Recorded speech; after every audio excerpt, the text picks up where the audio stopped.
All right. Well, that was some timing. Apparently Discord's having some issues. Hopefully other people got the message, since I'm pretty sure damn near no one's getting notifications from my channel. But, whatever. I'll deal with it as it is. And to anyone who's watching afterwards, you might notice that the messages aren't up on the screen. That's because now YouTube has a thing where it shows the chat anyway on the side, so you can view the chat like basically as it's happening, even after the fact once the video is uploaded. So I don't need to go ahead and mess around with that.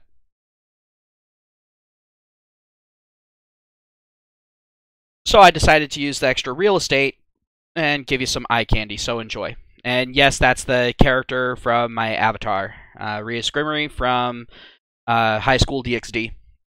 Really good fan service anime. Anywho, so I guess I'll just go ahead and jump right on into it.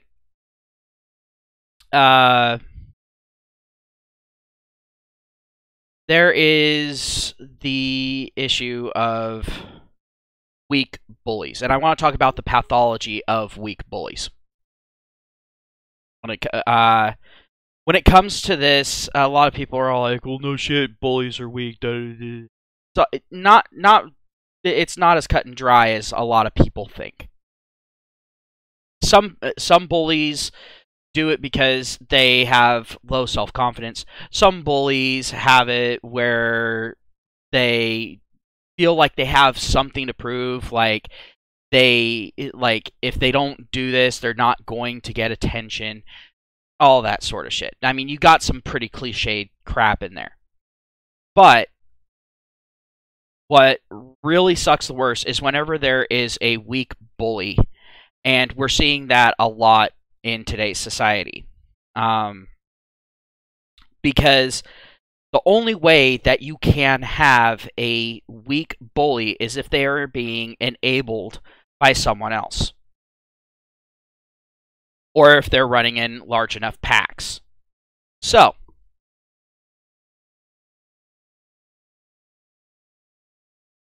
what does this mean for the average everyday person? Well,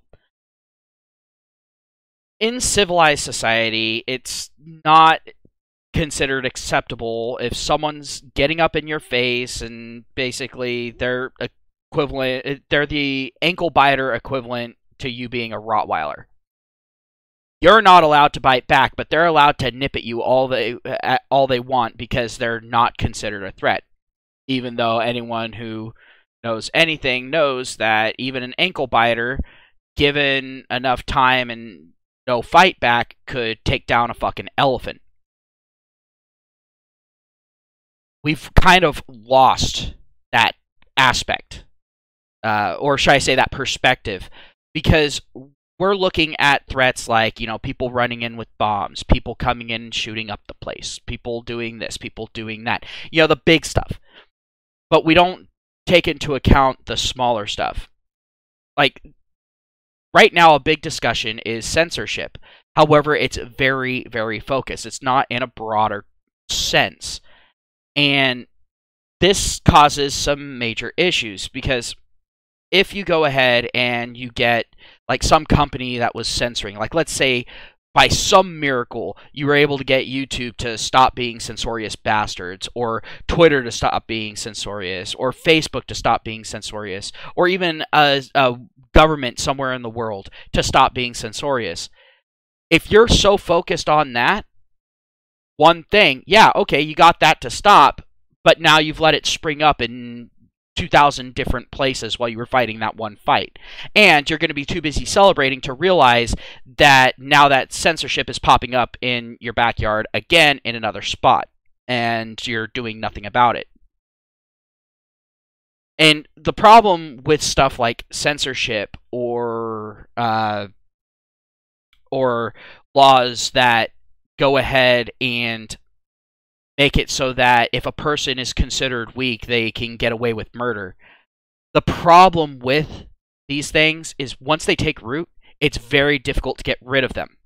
Because the arguments that are used to put them in place in the first place is either something along the vein of, oh, it's for the greater good, it's for the betterment of society, or it's not fair if we don't have this extra protection there, whatever, whatnot. Now, what does this have to do with the pathology of a weak bully? Like I said before, the only way that you can have someone who is truly weak bully someone else is if they are enabled. Because eventually someone's going to stand up and down they go. You know, it's not a fucking problem. It's a self-correcting problem. Nature sorts that shit out. But right now we're fighting against nature. Hence, you know, the SJWs having so much power and influence. Even though they're, yeah, very loud, but a small group and a very weak group. In fact, they're glorifying weakness. They're glorifying being a victim.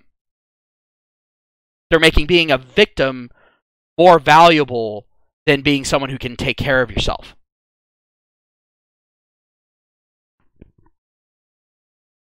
That's an issue. That's weakening all of us. I mean, it's weakening people from day to day, and then the damage that's being caused generationally is untold at this point. I mean, at this point, if you take a look at the last 3 generations that have come out, and I'm not even talking about the next crop of walking missed abortion opportunities that we have coming down the pipeline. I'm talking about the last 3 generations. Yes, I'm including my generation in this. If you actually take a look and then compare them to their predecessors, our last 3 generations have been pretty much the weakest in human history. And why is that? I mean, we haven't gone through any major genetic changes. There wasn't some big apocalyptic event that weakened us. What's going on? Why is it that we're now so weak? And I mean, by weakness, I mean we're weak. We're getting weaker physically. We're getting weaker as far as us having the aggression needed to defend ourselves. We're getting weaker in every conceivable way. Why is this?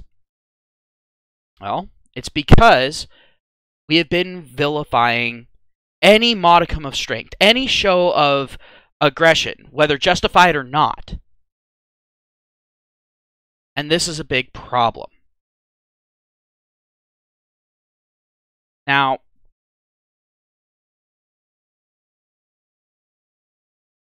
don't get me wrong. I'm not going to say that people are perpetually weak. I'm not saying that every last person is weak. But we're seeing kind of a rise of the weak at this point. And that's giving rise to weak bullies. Bullies who get their, I guess, power from being weak, because it's deemed unacceptable to even argue with these people, to even be quote-unquote mean to these people when they're outright assaulting you. And I mean that in every conceivable way. I'm talking about even if they assault you physically. I mean, they come up and they punch you in the face. You turn around and you cross-kick them across their fucking face in retaliation to let them know, hey, I'm not going to fucking stand for that. Who's the one that goes to jail? It's more than likely not them.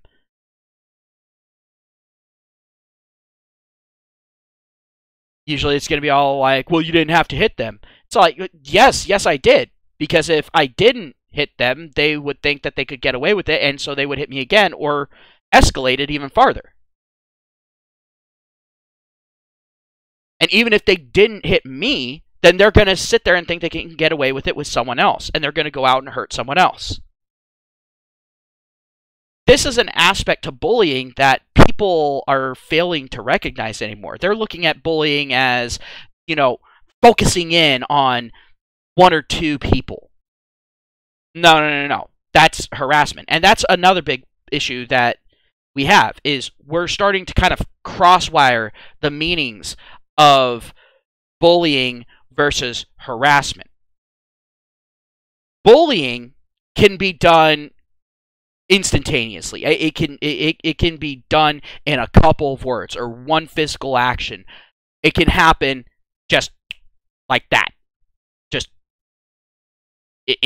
there it is. Whereas harassment is a sustained set of actions. It's a sustained thing. For example, if I was to bully someone, you know, maybe I go up and I shove them down to embarrass them, or I, you know, dump their food into their lap from their tray or something like that, or, you know, I pour soda on them, or I whip out my dick and piss on them, you know, something like that. Yeah, that's fucking bullying. Or if I sit there, wait until they're in the middle of a speech, and then sit there and throw out some random fucking insult that gets the rest of the room laughing at them, gets them laughed off the fucking stage. That's fucking bullying. Can you bully and harass at the same time? Yes. Can you do each of them separate? Yes. Yes, you can.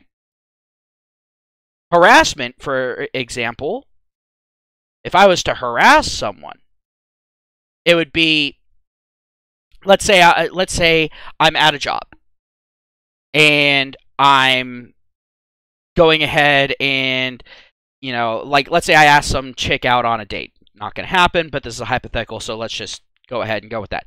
I ask the chick out on a date. She says no. I then go ahead and ask her out on a date again, like 20 minutes later. I start making, like, sexual comments to her. Yes, this is sexual harassment, but it is harassment. Or if someone keeps coming up and trying to joke with you when you're not the joking type of person, or if someone comes up and starts, you know, saying some really weird shit, and you tell them to stop and to stay away from you, and they don't, then that is harassment. But it's not necessarily bullying, now is it? So we need to keep those separate. We need to recognize which is which.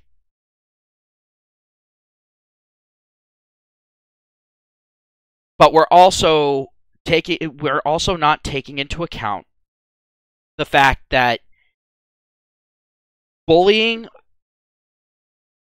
a few generations back was, you know, usually one of the bigger kids or one of the more popular kids would single out a single student or a group of students, you know, maybe the loners, or maybe some undesirables in the, you know, in there, you know, some kids that were not quite fitting in, and just chose them to go after, getting the backing of the rest of the students or whatever there was, you know, because this is also an adult thing. This isn't just for kids, although it happens more predominantly with kids because adults are more likely to escalate things. But with kids, it comes down to pecking order. Well, they're trying to destroy the pecking order at this point. Because usually bullies are kind of bad in the middle school area. Then you get your high school bullies, but they tend to fizzle out pretty fucking fast. I mean, don't get me wrong, there's some people that are just going to be assholes throughout their entire life, but usually that bullying shit stops at around midway through high school. Because everyone's kind of found their place, you know, they're sticking mainly to their groups. You got some psychopaths, like I was in high school, that would bounce around between different social spheres, which could cause some major fucking issues. But for the most part, people find their niche and they stay in it. Well, here's the thing. Kids aren't allowed to have a niche anymore. This is leading to more bullying, because now, with this forced inclusion and diversity idea that these teachers have in their head, they honestly think that they're doing the right thing. They think that they're doing something that's going to benefit these kids. Except it's not benefiting the kids. What it's doing is it's keeping them from being able to figure out who they are, where they are in whatever pecking order they take part in. And it's also not getting them prepared for the real world when they go out there, and there aren't people sitting there and saying, oh, well, you have to play nice with Jimmy. No. No, you don't have to play nice with Jimmy. You can tell Jimmy to go fuck himself with a glowing iron rod. And Jimmy's just going to have to fucking deal with that. You're allowed to tell Jenny she's not a pretty little princess. She can bawl her eyes out all she fucking wants. Very few people are going to care. Like, very few people are going to legitimately care.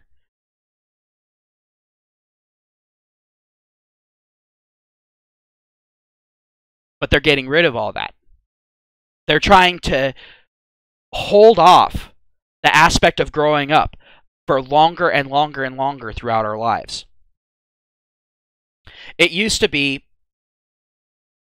and I'm not saying back in my day, I'm not saying that, but just looking at the progression of society, it used to be you were considered basically an adult at the age of 16. About 4 or 5 generations ago. Yeah, you weren't legally an adult until 18, but you were for the most part considered almost fully grown by the age of 16, and people started treating you more like an adult. They had been slowly ramping up, but then you got that big learning curve, that big difficulty spike that happens between the age of 16 to 18. Well, now you've got teachers and people trying to argue that an 18-year-old is still a kid. So they're old enough to vote, they're old enough to drink, well, not drink, in some countries they're old enough to drink, but they're old enough to smoke, they're old enough to have sex, they're old enough to do all these things, but they're still a kid. There's a little bit of perverseness there on its own, but I trust y'all to be able to connect those dots. But they're trying to say that someone who is legally independent, who is legally an entity in their own right, and should be able to fend for themselves at least on the most basic of levels, they are trying to say that this person is still a child and deserves to be coddled as such. They're trying to say that people who go to high school, now, I still call them kids because they're still very young, yes. But if like there's an 18-year-old that goes out and by the age of 20 is, has their own business and it's successful and that sort of thing, I'm still probably gonna call them a kid just because of how young they look. But also at the same time, it's also because they're just younger than me. I am not viewing that person as a child. As soon as someone turns 18, it's all like, yeah, you're an adult. That means kid gloves are off, training wheels are off. If you fall flat on your face, there you go. Get yourself up, dust your own damn self off. Either that or roll over into the gutter and get out of everyone else's way. And I know I'm not the only one who views it that way.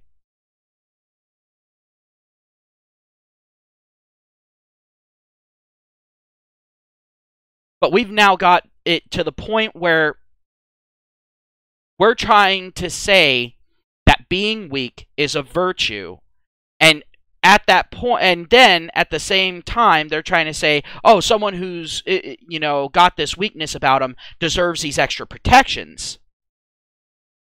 And so they're trying to get equality of outcome because those people who they're saying are bullies or misogynists or whatnot, whatever derogatory term they're going to throw out there anymore. It's not that they're bullies, it's that they understand how the world works. They understand how humans work. And you have to be somewhat aggressive to get ahead.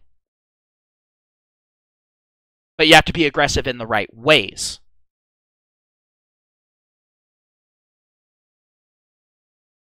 For example, with Donald Trump, I mean, the guy, he has the aggression.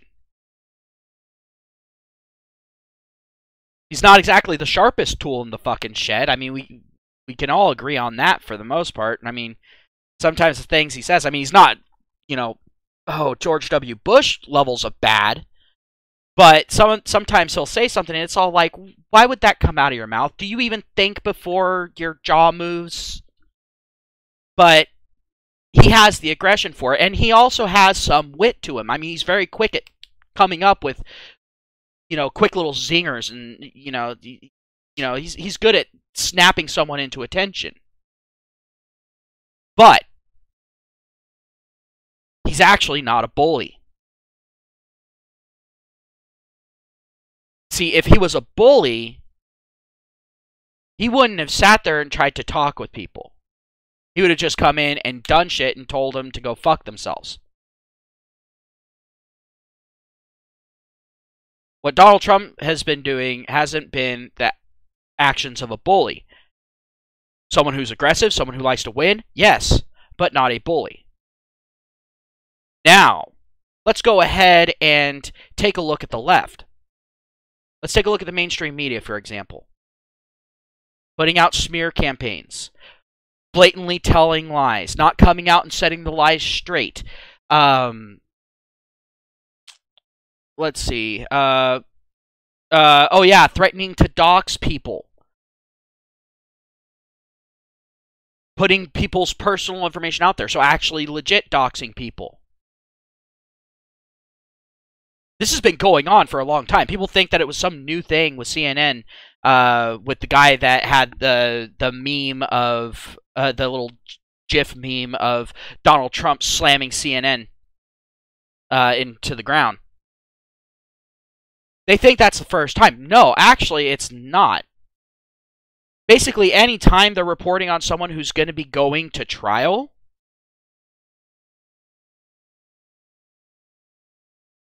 they are doxing these people. When they sit there, put up the person's mugshot and says their name. Now, and I'm saying before they're found guilty or innocent or anything like that, they're doxing this person.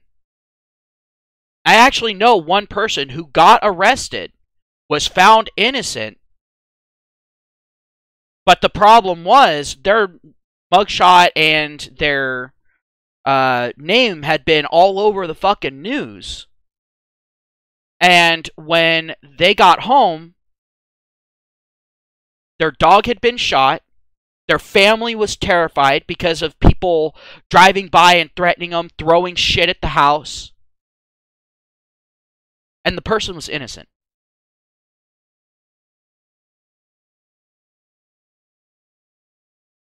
So, at that point, shouldn't the news be held responsible? They're the ones who gave out all of the information that a person needs to find this person. A picture of them and their name. That's all.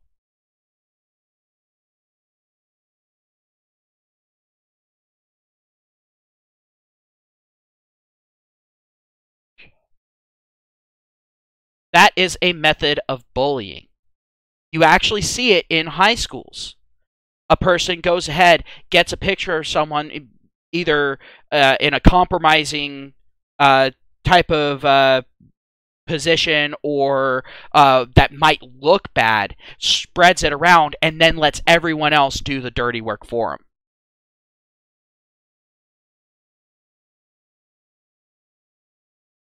Or how about the high school bitch clique?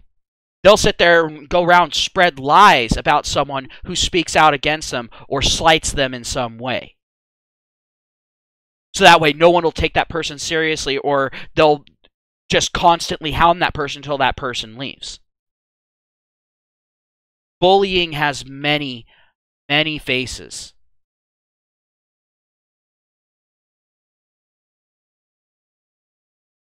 And we're only addressing one or two of them. And we're not even addressing the full face of it either. We're addressing a freckle on each face.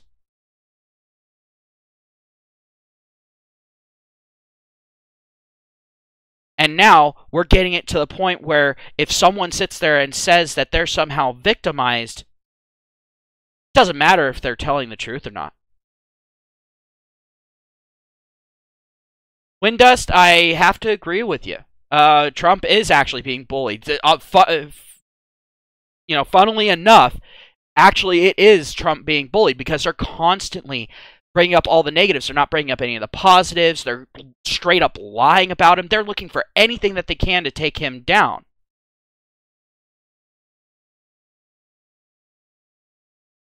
That is actually one thing that is very true. And now you've got shit like, you got bullshit going on like with what's going on with Twitter. You've got bullshit that's going on with Twitch, YouTube. And all of this is coming from this SJW standpoint of you're not allowed to offend somebody.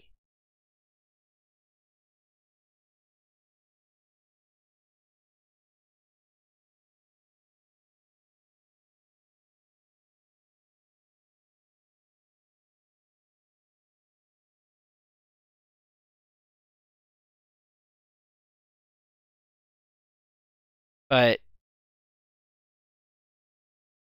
we're not addressing bullying. And the perfect example of this is actually this latest bully hunters fiasco that happened not too long ago.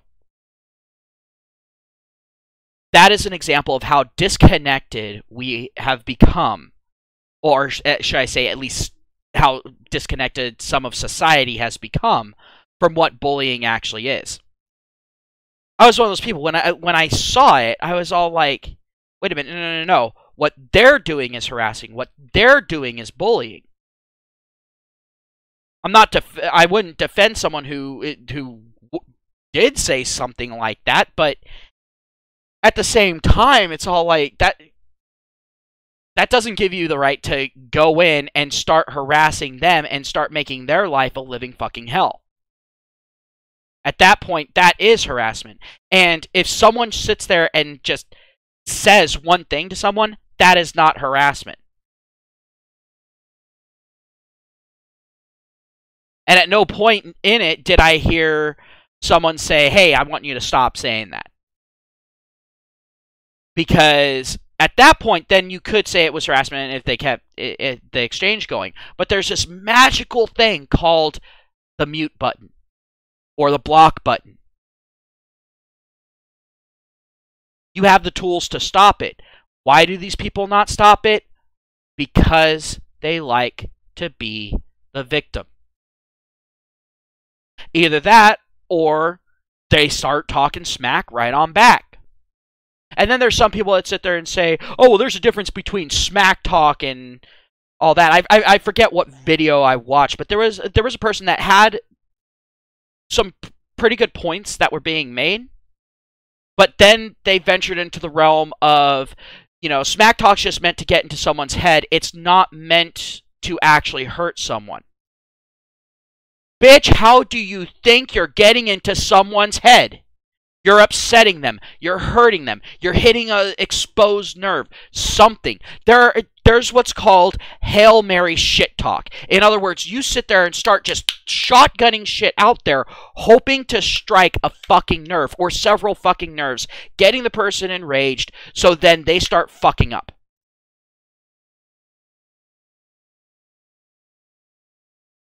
And I absolutely fucking despise it when people say, oh, well, it's not okay for you to use homophobic slurs. Yes, it is. If it's in smack talk, yes. Yes, it is. If it's okay for you to sit there and talk about someone's mother or sister, family in general, and all these other things, yes, then their sexuality is up for fucking grabs too.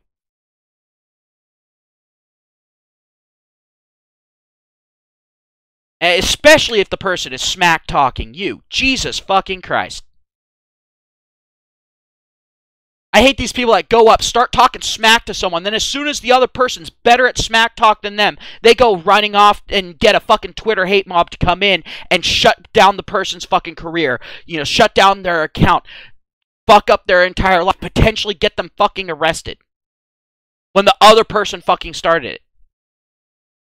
Then you've also got shit like with the Count Dankula situation where no one was actually offended except for the fucking establishment. I get it. I understand the UK being a little sensitive with someone mocking the Nazis since they're starting to take entire chapters out of the Nazi playbook. I get it. I understand it. Still doesn't make it right.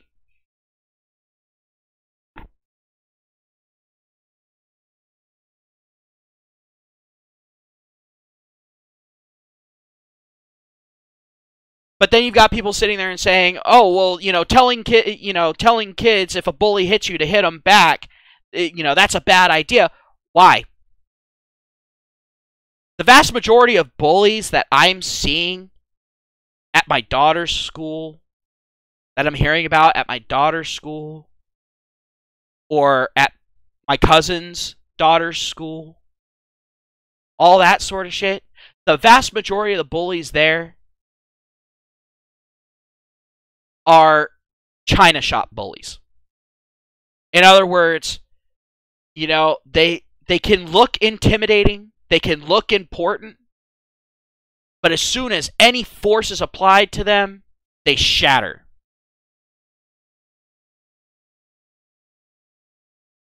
Vast majority of the time, if a bully's hitting someone and then that person starts hitting them back, or even better yet, gives them a sound thrashing, several things are going to happen. One, that bully's going to be fucking humiliated. Because here they were causing problems, and someone solved the fucking problems very effectively and very quickly.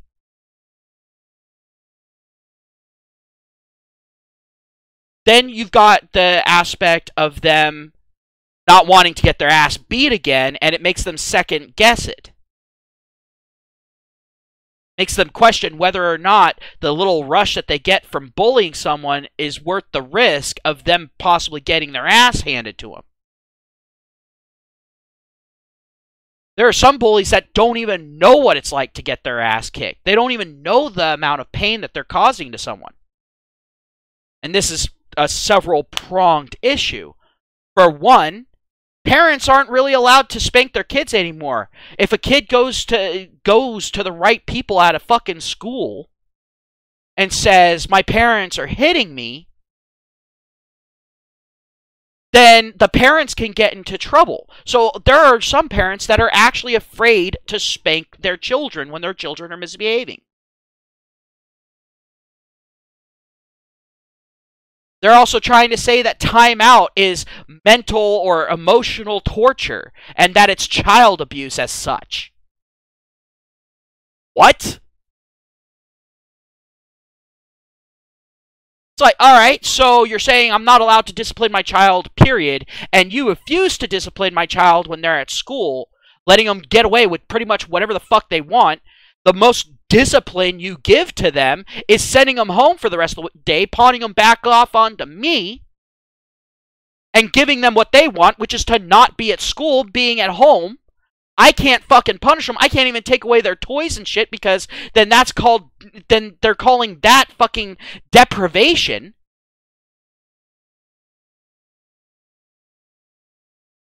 And then they wonder why we have so many people running around right now calling themselves Antifa.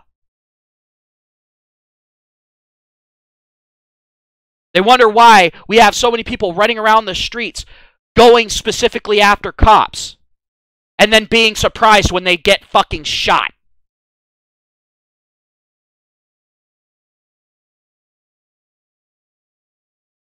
They're surprised that there's groups of fucking people, again, a lot of them very fucking young, running around, lighting shit on fire, smashing fucking windows anytime they don't get their way on something.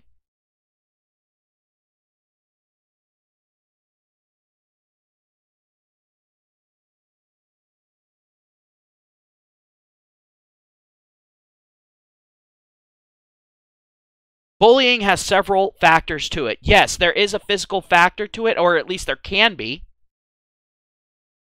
There's an emotional factor to it. And there's also the fear factor of it. Now, the fear factor is the biggest one, because if someone is scared of a bully,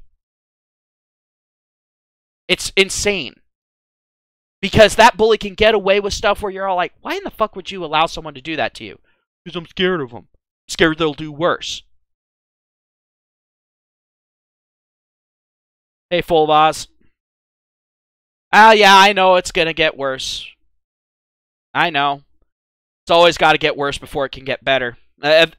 It's basically going to get worse until we reach the point where everyone else just kind of stands up and says, you know what, fuck that, and just collectively beats these motherfuckers down. Then when the police try to come in to stop it, they tell the police to go fuck themselves and beat them down. That's pretty much the only way that we're going to be getting out of this. I'm not condoning violence, but I'm just saying I see it going in that direction.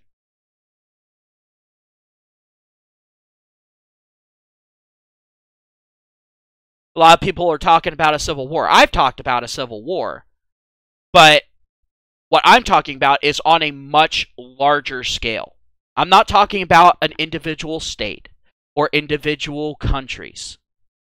I'm talking, this is a problem that is spreading worldwide.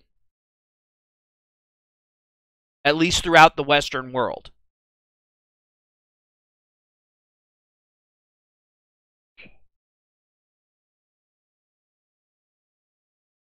But we're now at the point where we have to sit here and actually start addressing the fear aspect of the bullying that is going on. We need to strip that power away from these people. That means these companies need to stop firing people. Like, seriously, if someone says something that you don't like online during their off time, they're not functioning in any official capacity for your company or anything like that, when they make the post, I think it should be illegal to fire the person at that point.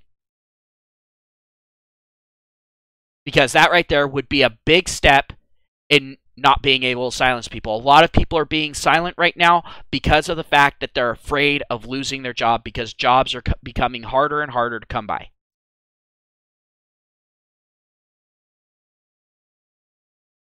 Losing your job in today's economy can be absolutely devastating.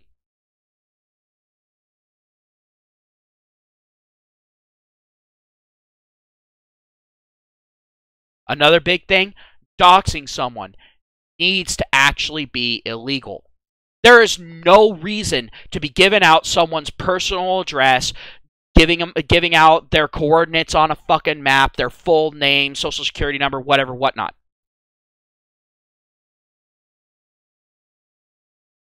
I agree with you, Oz. I agree with you fully on that. We have let degeneracy take over, and it isn't going to end well. It really, truly isn't. And the only way to get rid of it, unfortunately, at this point, you gotta burn through it. That's the only way of doing it, and you have to set it up to where it can't continue to burn later on. You have to plug the leak, and you have to burn off any of the excess. It's the only way to deal with this. Another big thing that we can do is let nature start taking its course again. Funnily enough, these people are acting uncivilized because the only way that the uncivilized can thrive is when the rest of society is so civilized that they can run roughshod. If that makes any sense whatsoever. I guess a perfect example of that would be, oh god.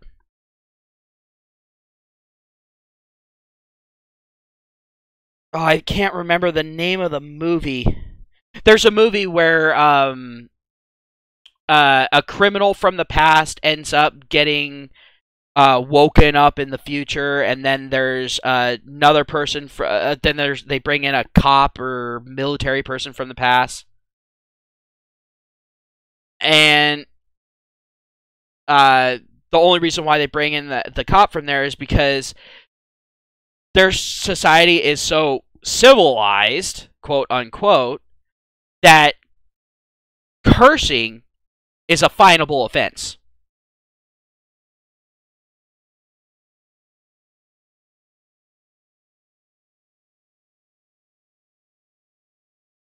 I mean, it absolutely just shatters people when they hear the main character curse.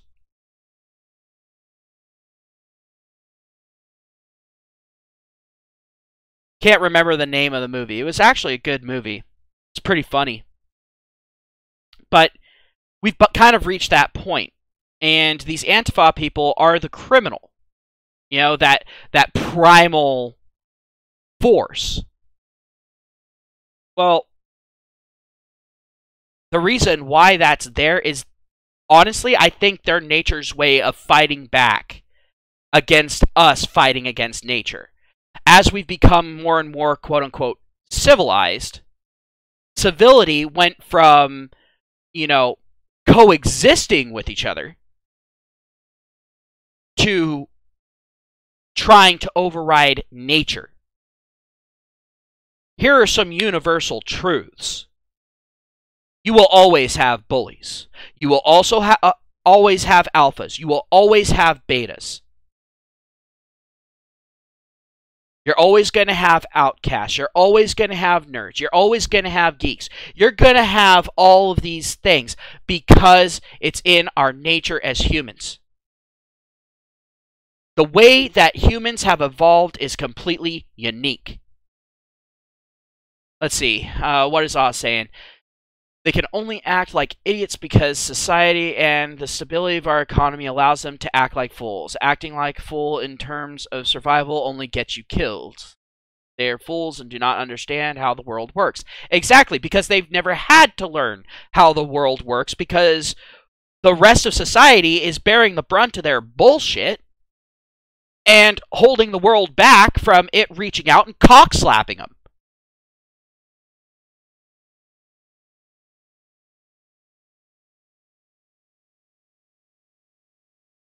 That's the reason why, and I hate it whenever I watch other people's reactions to it, because I'm like, are you fucking kidding me? But whenever I see a video of some guy standing there, you know, being civil, you know, having civil discourse with somebody and all that, and then another person come up and get physically violent with them, and them just plaster the person onto the pavement. Oh, I cheer every fucking time. I love it. I absolutely fucking love it. Those are my favorite videos of all fucking time. Not because of the person getting hurt, but it's because I'm like, that's nature in action. That's how things need to fucking happen. Because I'm sorry, if you're a little soy boy twig, you need to learn at some fucking point, running up and punching a meat eater is probably not the best course of action, period. Especially not if the guy's a lumbering Hulk.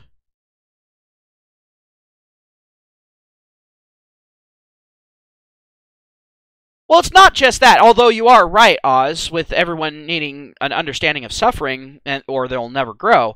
It's not just that. It's also one of those things of, I was talking earlier about pecking orders. They're trying to get rid of the pecking order. They're trying to get rid of pecking orders of kids. And then they're wondering why kids are growing up confused as fuck.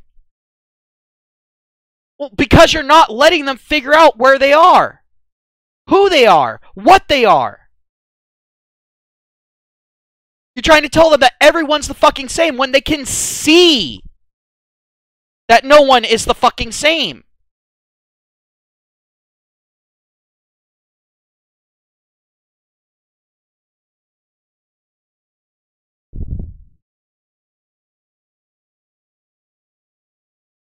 And yes, there is an emasculation of society, and it's making us weaker. Why do you think the Islamic societies are starting to run roughshod? everyone gets on me for saying that. I'm like, no, it's fucking true. Look at fucking Europe. Look at what's happening there. Hell, they were trying to fucking pull that shit here in the US. Luckily, we actually have a couple of judges that actually have some fucking balls and are willing to sit there and go, yeah, no, you're not allowed to do that shit. You live in our country, you live by our rules. If you don't like it, there's the door.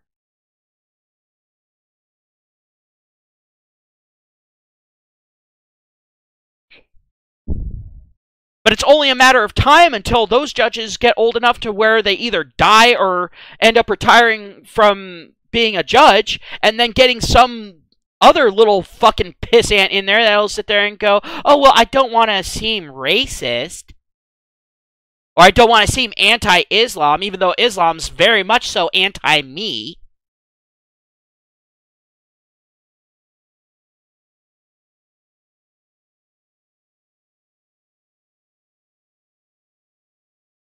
Yep. And they're trying to sit there and tell kids that observable reality is false. And it's confusing the fuck out of these kids. And I'm pretty fucking sure within the next 2 or 3 generations, if that, damn near 100% of our children are going to have some sort of psychosomatic disorder.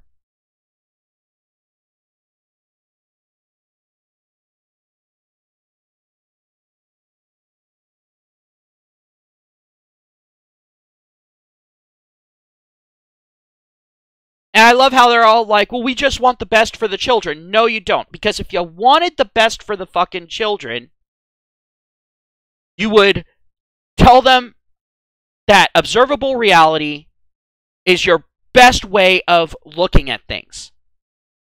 Not to close off your mind to other possibilities, but that observable reality should be your default.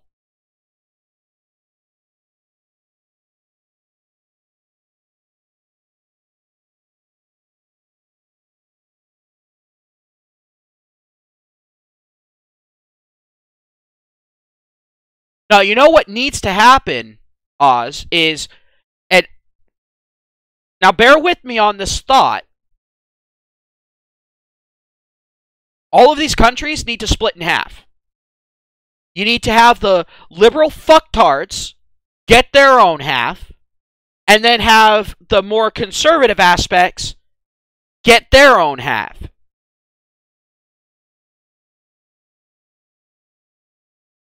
And just let nature take its course.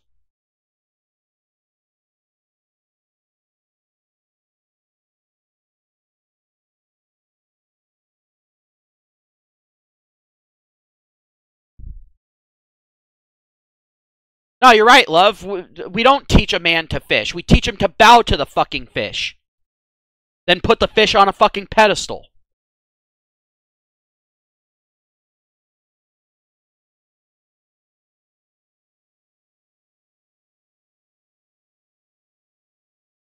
But when I look at bullying,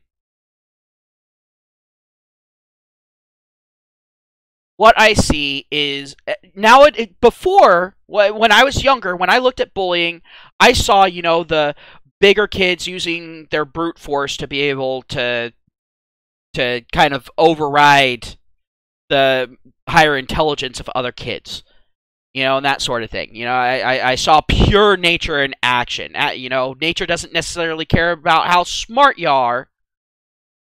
It's more weighted towards your physical aspects.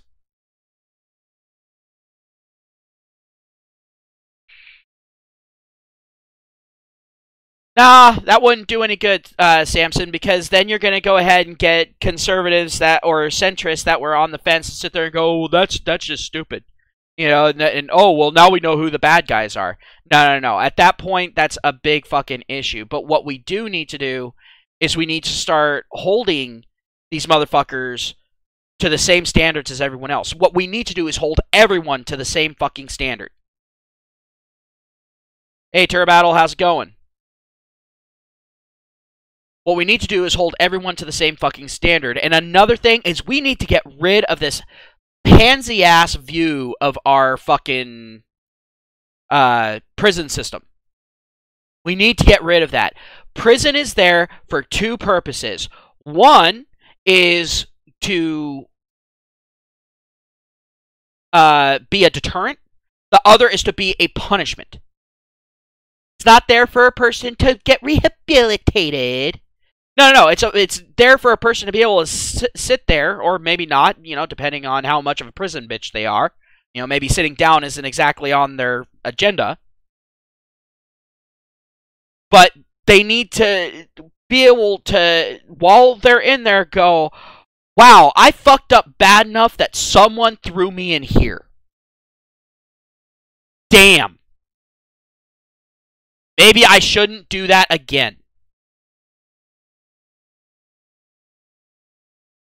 And I don't think we should have these fucking life sentences. And now, again, hear me out on this. A lot of people are all like, well, it's so expensive to do the death penalty. Why the fuck is that?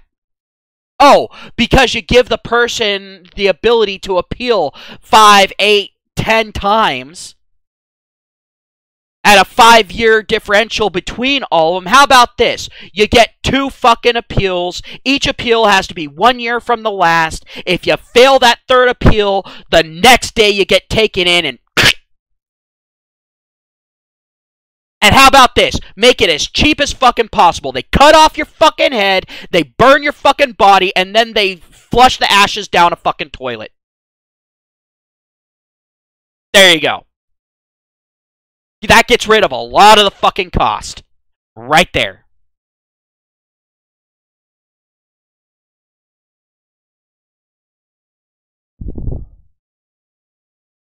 No, Turbattle, don't waste the lead.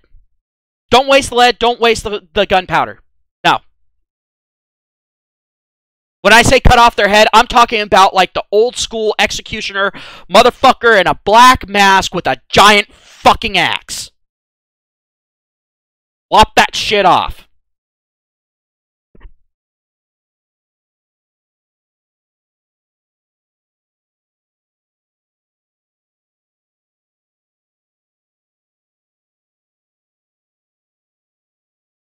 Straight up, Highlander. Straight up. Hire ISIS to do it, Samson says. Oh, God. But the reason why I say that is because right now, there are people that are continuously getting themselves put back into prison because it's a better life than living outside of prison for them.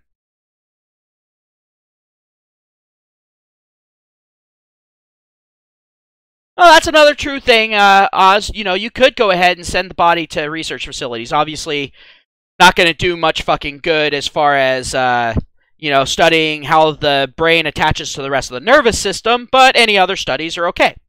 For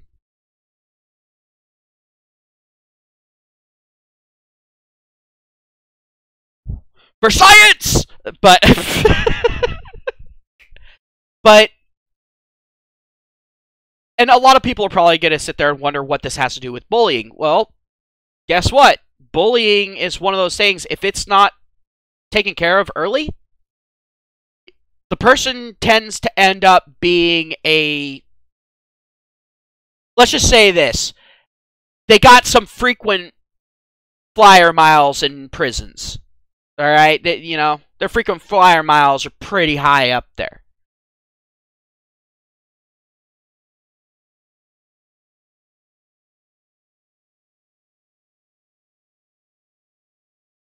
And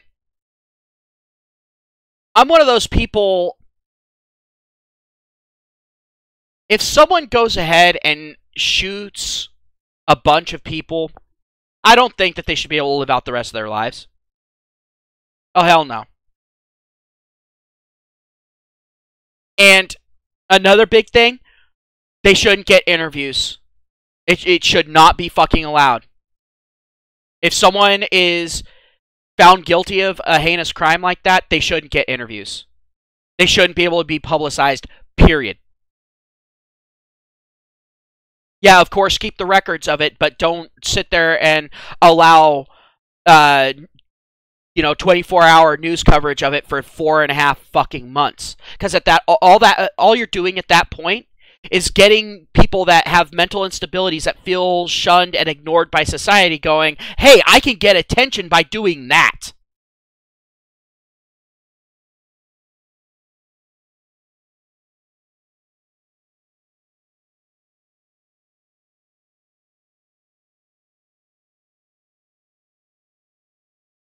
So that's an issue in and of itself.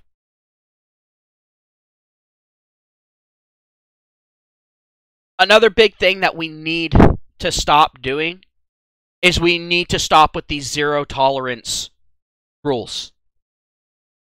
Because that hurts the legitimate victim of bullying more than it hurts the bully. Because usually they punish the kid that retaliates harsher than the kid who initiated. Oh God, Oz. I don't know. As far as who my favorite waifu is. Potentially?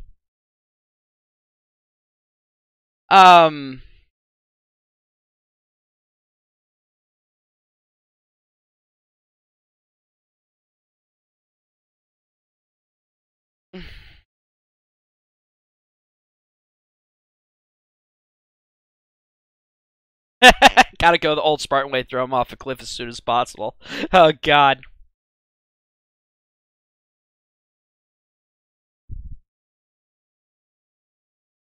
Oh, and speaking of the Spartans, because of the whole motherfucker that ends up betraying Leonidas and all that. It's the only reason why I'm bringing this up. We need to stop making excuses for people if they have a mental illness. Like, especially if they know they have a mental illness and they're not getting treatment for it. But we also need to open up ways for them to get mental treatment. But that we need to stop letting people use mental illness as an excuse. Perfect example. My cousin used to work with people who had mental issues. And he actually knew one that was allowed to leave the house anytime that they wanted, basically go pretty much anywhere that they wanted, except for the fact that this motherfucker was on a sex offender registry because he was a kitty diddler.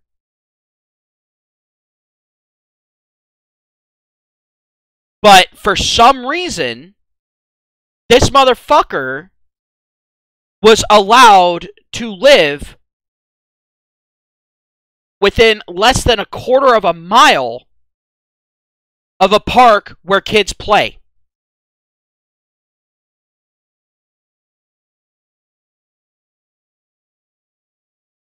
And they weren't allowed to go out and follow him around, see where he was going. He didn't have to check in with anyone. Nothing.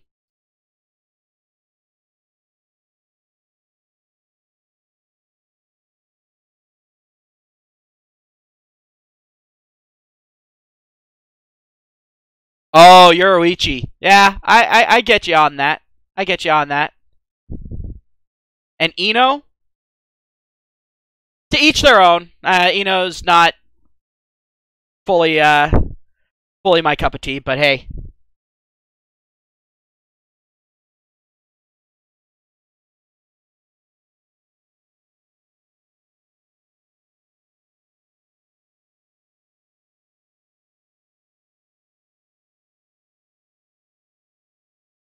But I mean, honestly, at this point, when I'm sitting here and I'm looking at the pathology of bullying and how it's changed, like, how in the fuck did we get to this point? Because it's probably more likely at this point that within the next couple generations, it's going to be more likely to see girls bullying boys on the regular and the boys being punished for being bullied by the girls than it is True. But I mean, honestly, if I'm going with anyone from Naruto, Hinata. Oh yeah, Hinata, all the way.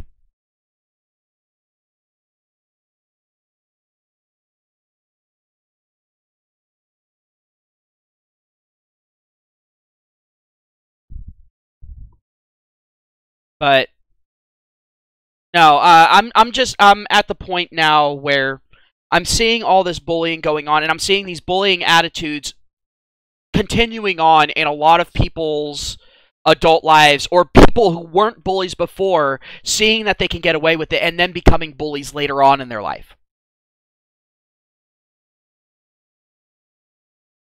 So, all right, I'm done on that. If anyone was here specifically for that, then cool. Now it's just kind of what the fuck ever.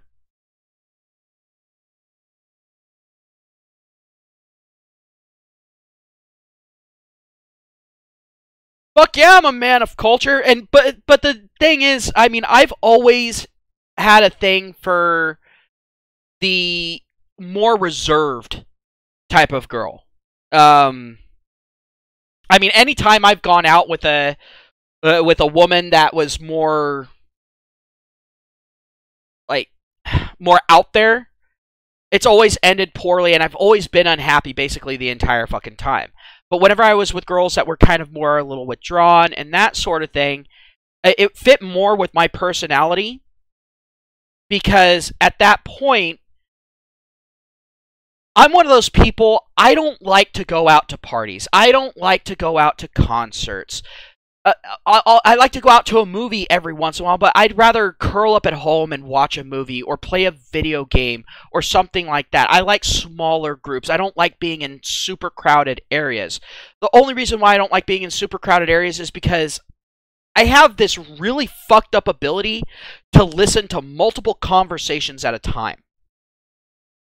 And if I'm, let's say, in a mall and I'm walking by a group of people, I'll hear their conversation and start listening to it while I'm listening to another groups across the fucking room, while I'm still having a conversation with the person or people that I'm with there, and I'm listening to the conversation of the group behind me, the group in front of me, and there's just so much stupidity flying around, I can't fucking handle it anymore. And then as far as concerts, well, why in the fuck do I want to be around a bunch of drunken idiots? I mean, if I'm sitting there and watching from the sidelines, just watching the bullshit going on, cool.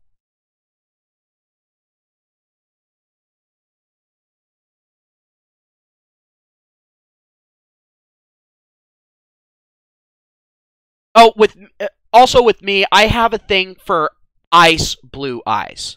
Like, I like blue eyes, but I'm not a huge fan of like the deep blue. I'm more of a fan of that more ice blue.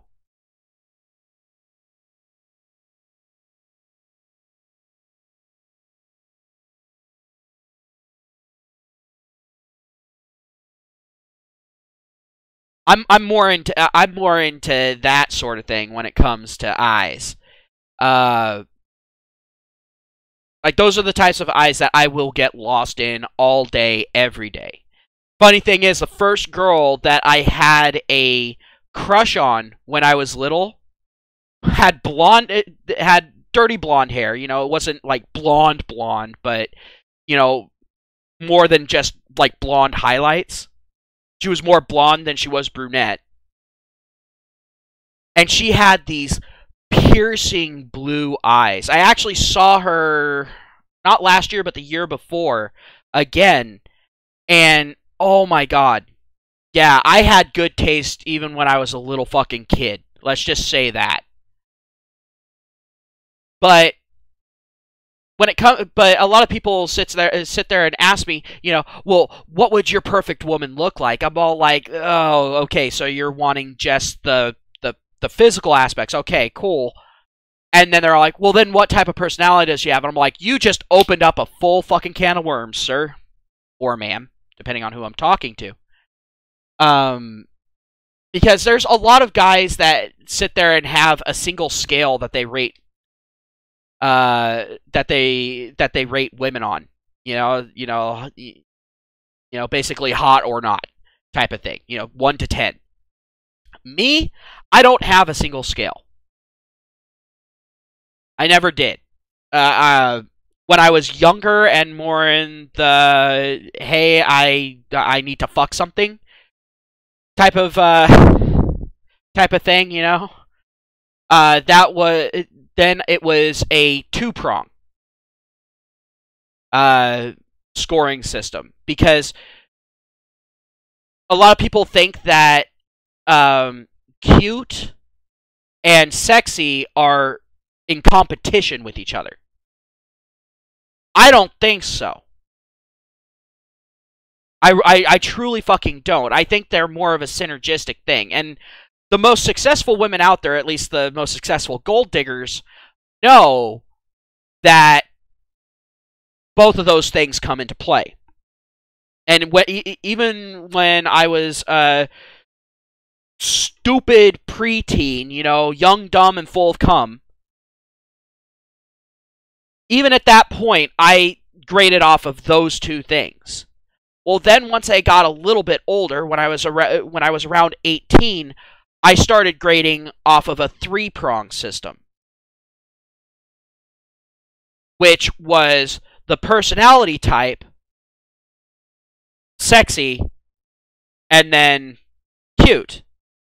Well, then once I got a little older than that, usually I think it was around like 20, I actually started going off of a multi-prong system.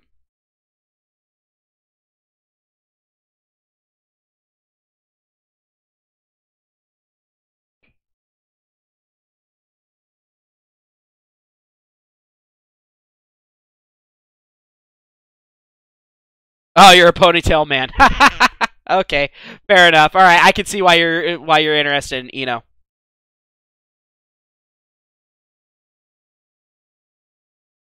Must have absolutely murdered you in the episode where she cut her hair because she got pissed off thinking that Sakura thought she was better because Sakura had cut her hair to be a good shinobi, to save her own skin.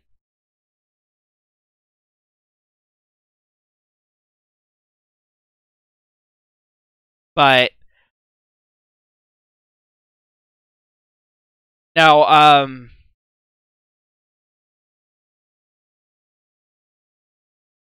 when it comes down to when it came down to women, when I was still looking, I ended up finally getting to the point where I judged off of hot factor, cute factor, sexy. Then I also had multi-pronged to the personality, which was outgoingness, which you didn't want to score high on. Then I also had intelligence. She had to at least be able to hold a basic intelligent conversation. I wasn't wanting anyone that would sit there and be able to logic Stephen Hawking into a fucking quarter. But at the same time, I didn't want someone that was going to sit there and be a one-trick pony.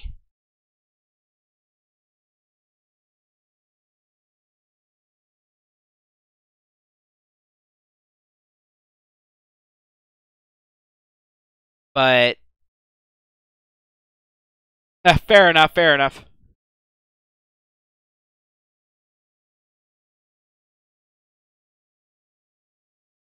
But I mean, it was such a multifaceted thing that when I tried to explain it to people, you got that glossy eye, you know, type of thing going on, where they're all like, okay, I'm now mentally checked out, bye. Did not mean to go down this fucking rabbit hole.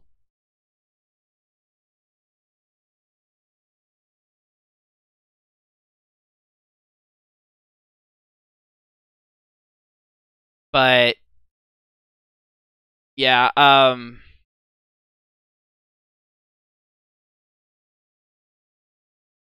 another one that I actually kind of like, but it's more based off of just the overwhelming cuteness factor, is Icarus from Heaven's Lost Property. But I guess that's more of the protector nature in me, kind of coming up to the top and mixing with something else. Um, everyone always laughed because when I was a kid, I was always the first one to jump in to try to help someone else out. If there was a fight going on, like if a group of people started picking on one person, I always was the first one to jump into the fray as soon as I saw it. I got into a lot of trouble because of that shit. Never really got sent home, though, and the trouble never really lasted much longer than me getting sent up to the principal's office, explaining the situation, and then them telling me to get my ass back to class.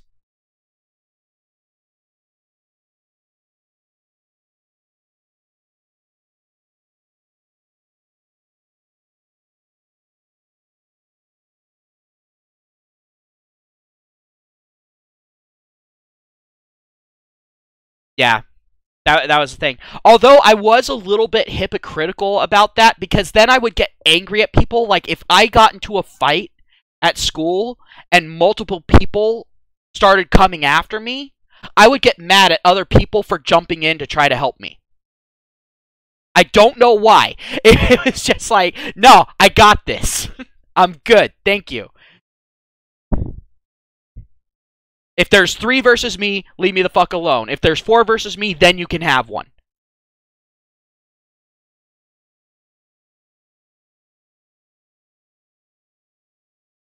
But I was also one of those kids that absolutely loved testing my limits as well.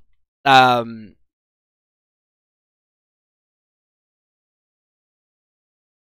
absolutely did. But here's the thing.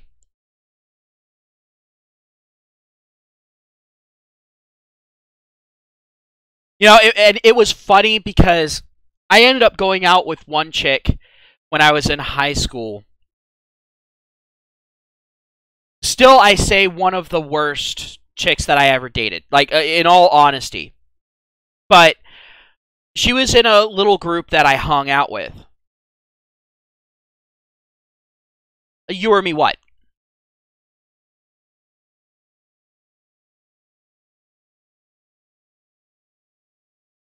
Oh.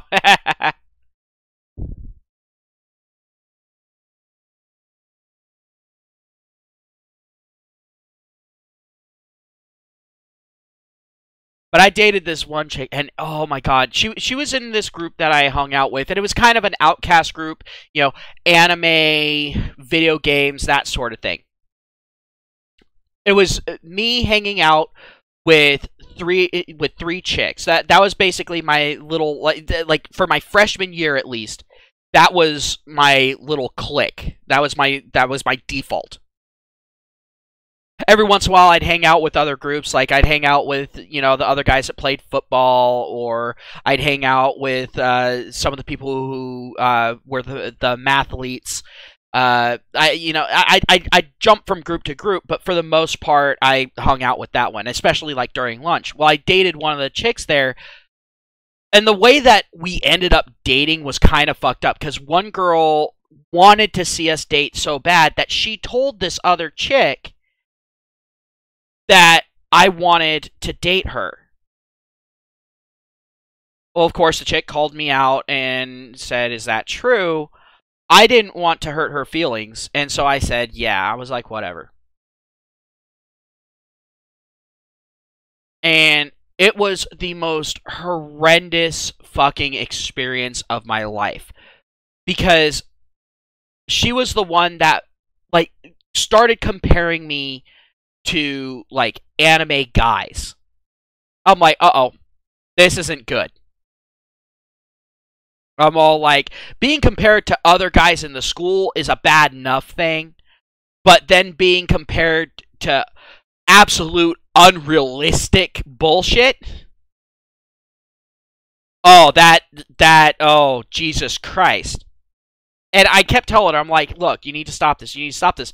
Finally, I just got to the point of, you know what, fuck this. And so I started comparing her to anime girls. Well, then all of a sudden, word started getting around that I was an asshole with unrealistic standards of beauty.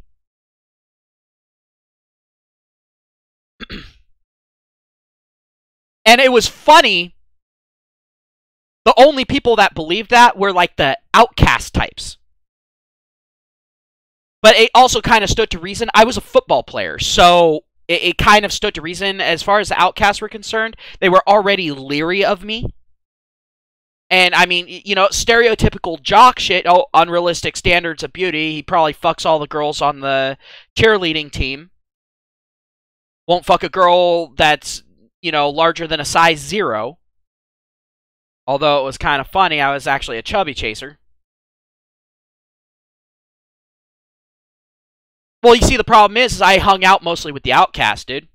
I was actually more associated with the outcast group than any other clique.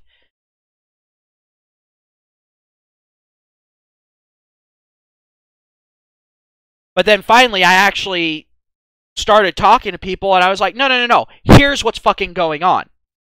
And they're, oh, shit. And so they started siding with me. They're like, no, no. You drove him to this shit. No. That's fucking stupid. And they started jumping this chick anytime she started talking smack. Well, then she started getting on my ass saying that I needed to stop airing our dirty laundry to everyone. Well, then I called her out on her fucking hypocrisy. Like I said, I've never been a fan of hypocrisy. And so it just went back and forth. And finally, we broke up on bad terms. I mean, it was bad. It was horrible. And I, for the most part, stopped hanging out with that group. And I started hanging out with the jocks and all that sort of thing. Well, then the cheerleaders saw that I was mainly hanging out with the jocks, and they figured that I had made the full-fledged transfer, and so, you know, I'm like, oh, hell no. Well, like, I really don't want to take part in this human petri dish that y'all got going on.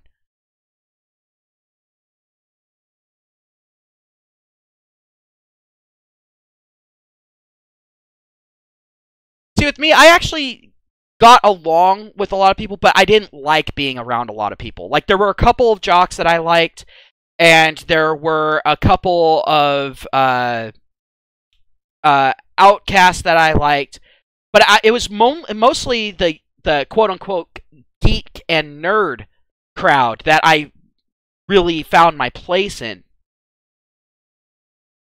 It's funny because I actually started getting shit from both sides when I actually decided to start hanging out with the mathletes during lunchtime, and I also I would alternate, you know, one lunch with them and then one lunch with the debate club.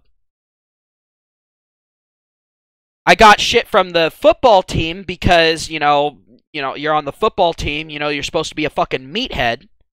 And then I got shit from the mathletes because as a mathlete, you're not supposed to be able to, you know, lift 2 times your weight. And so it's like, oh, fuck!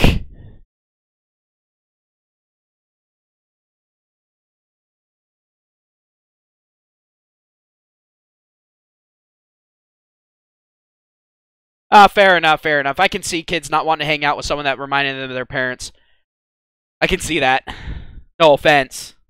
But at that age, it's all like, I have to deal with my parents all the time. I don't need to deal with them in an alternate body.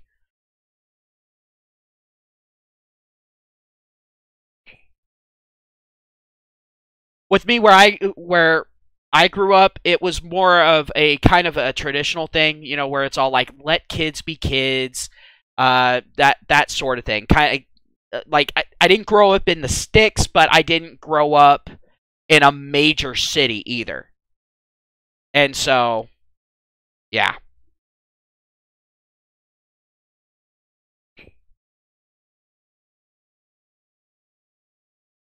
But the funniest shit that I ever saw was one of the jocks ended up trying to give me a hard time about being in the debate club, and I actually managed to debate him into conceding that because I was better at math, then that meant I was a better sportsman than him. And because I was able to convince people of things, and that automatically meant that I was better at smack talk, which again made me a better competitor than him.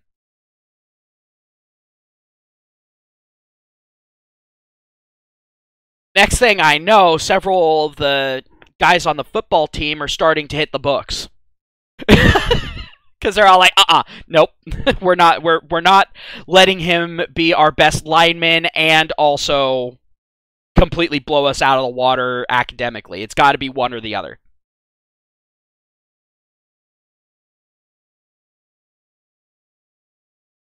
Which they never had to worry about me blowing them out of the water academically because I got so bored with school. I don't know if you were the same way, but I was one of those ones that just got so bored with school that I actually would purposely let my grades slip and then recover them before the end of the semester. I was one of those. But then I ended up coming across one teacher that, because one of the big things that teachers noticed about me was I almost never did my homework, but I almost always scored maximum points on tests.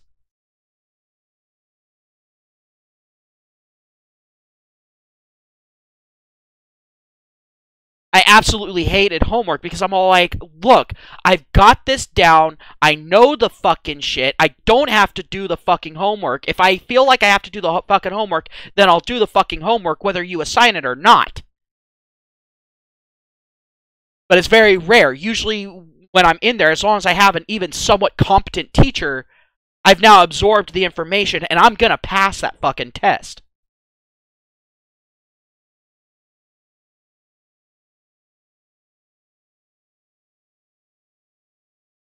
Hell, I was one of those kids that could miss an entire week of school and come back at the beginning of the next week when the test was going on and still ace the test because all I said was, what pages do I have to read? It was very rare that I missed school, but there was one instance.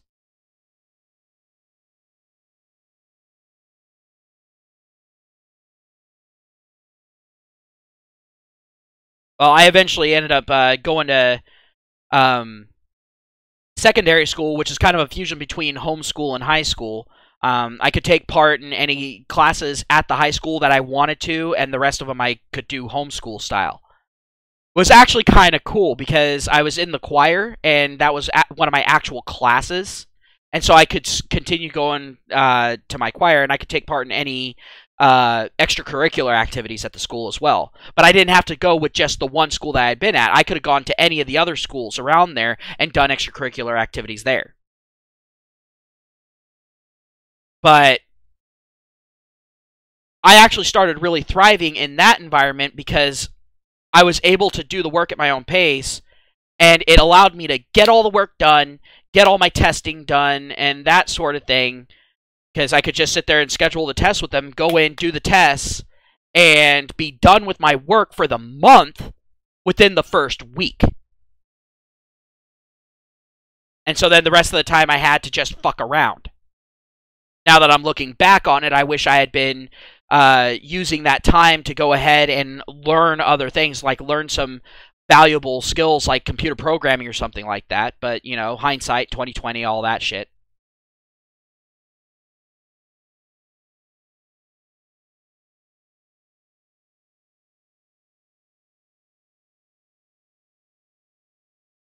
Well, here's the thing. Like, a lot of people have been talking about how they were, like, academically they were struggling in high school or grade school. I hear this all the fucking time, but their favorite subjects are stuff like quantum physics or psychology or, you know, law or something like that, something super complex. And they're very, very good at it. They're very, very knowledgeable at it, and they have it down pat. And I'm starting to wonder if maybe a la carte education system might not be better for people in the U.S. Like, I'm not sure. I mean, obviously, there's some basic things that you need to learn. Like, you have to learn English, at least the basics of it. Let's be honest, even English majors aren't perfect at English. I mean, they use contractions, they use all the stuff that, you know, they'll jump on you for. but they use it on a daily basis. I've always said though that like English classes in college are an absolute waste of time unless you're a foreigner trying to learn the language. Like if you've come over and you're trying to learn the language, that's it. But here's a big thing. I actually took some business courses, one of which was business English. And you know what? All of the stuff that they teach you in academic English will get you fucking fired in a business environment. Writing an essay in the academic style, if you have to write a business report or essay, you're fucked. You will be fired on the spot for it in any respectful job.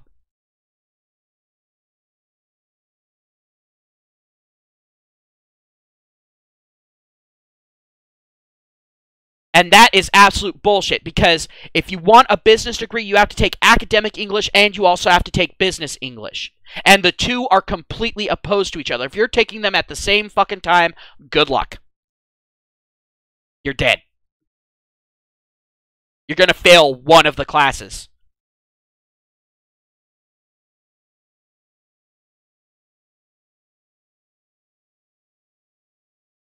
Because talking in a coding sense, it's like trying to learn Java, C++, Python, and Lua programming languages.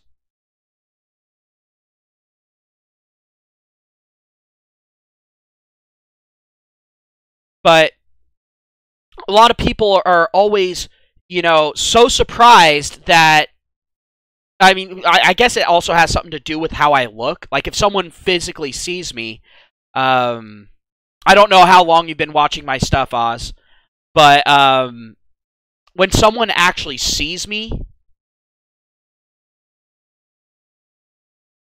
it all of a sudden shocks them whenever they find out that I can be well-spoken, that I can actually put together cognitive thoughts, that I can actually have thoughts deeper than, I'm gonna fuck my cousin, you know? I mean, honestly, you know, people get so surprised at it because of how I look or how I sound on the internet. Like, a lot of people think that I'm this super young kid, you know? They think that I'm in my, you know, mid-20s. And I'm like, no, I'm in my fucking 30s. Oh, well, welcome to the channel, man. Hope to see you on more often. I'm trying to do more live streams, but right now life's been a little bit on the hectic side. So I'm trying to do it, but I'm also trying to have more deep and thoughtful content, as opposed to just harping on the same things like MGTOW channels typically do.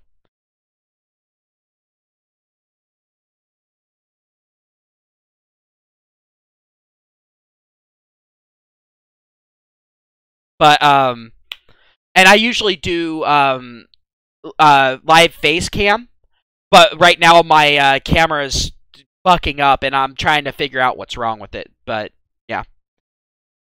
But anywho, now people always wonder why, you know, I don't go in and become a teacher, or I don't go in and get into business or something like that.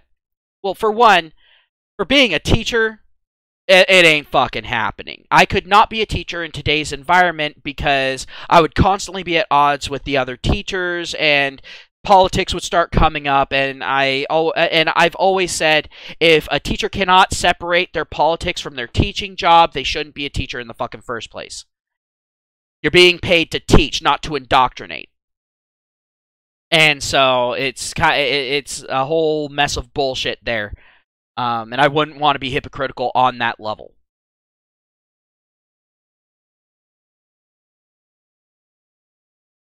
But when it comes down to business, I wouldn't mind owning my own business, except for the fact that I just don't have the resources for it. And quite frankly, at this point, the only businesses that I could see myself actually running would be a a college, funnily enough, or a video game company.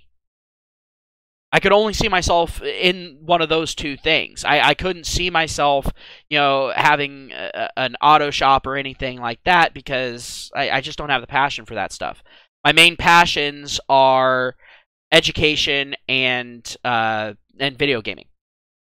Those are my primary passions in life.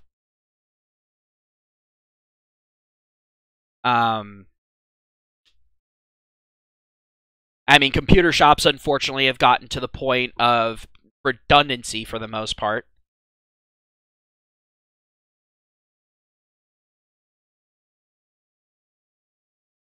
Then there's people who've known me for a long time that say that they're shocked that I didn't end up going into politics. And I'm like, how in the fuck would I have gone into politics? But then I also take a look at Trump, and I'm like, oh, there you go.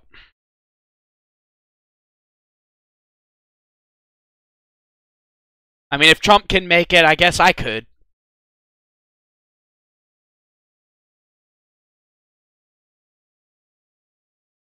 I would honestly love to see that, though. I would love to see a MGTOW president. Holy shit. Fat fucking chance of it, but, a man can dream, right?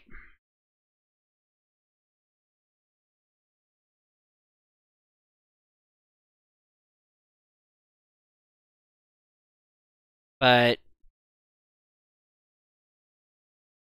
another thing that people always ask me is why I haven't traveled. I'm like, it takes money to travel. Not to mention, if I was to travel, no guarantees I'd be coming back. I might go there and say, yeah, I like it here. I'm gonna stay.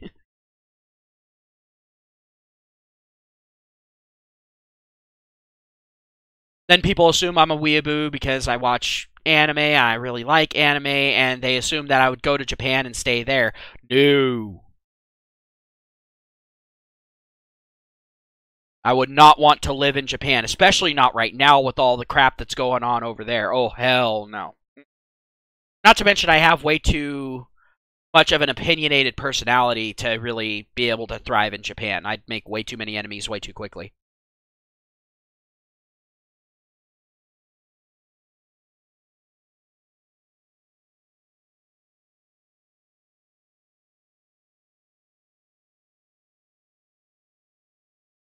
I actually don't have a problem with transvestites. I really don't. Just like I don't have a problem with traps. I don't have a problem with anyone like that. The only time I have a problem is if they try to say that I'm somehow bigoted because I don't want to suck their dick. Or because I don't want to stick my dick in them. That's where my problems start. I'm all like, you can do whatever the fuck you want to do. You do you. As long as you're not hurting someone else, whatever. The problem that I have is when you sit there and say that I somehow have to be attracted to you when... No, I don't.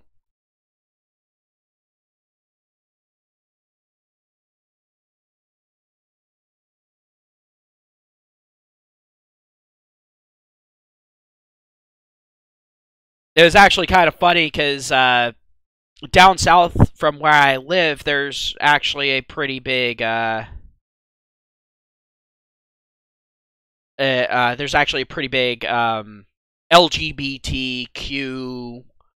kind of culture. About maybe 20 minutes south of where I live, and it's actually not a big issue. They're not the out in your face type of thing. They tend to keep more private. Unless they're gathering together, unless there's like a drag show or something like that, at which point, you know what? Whatever. I actually went to a couple of drag shows down there, and those things are funny as fuck. I'm just going to let you know right now. Legit drag shows are funny as fuck. And they're so upbeat. There's so much energy in those places. I highly recommend that someone at least give it a try. Obviously, if you're one of those people that just absolutely can't stand the LGBTQ community, obviously don't go. But anyone who's who's like interested in finding out more about it, I recommend it. Just don't let yourself get pressured into anything, you know? And I can understand your problem starting where their degeneracy gets promoted. Degeneracy of any type getting promoted is an issue. Like, I have an issue with SJWs trying to sit there and force an alternative lifestyle, quote unquote, onto kids.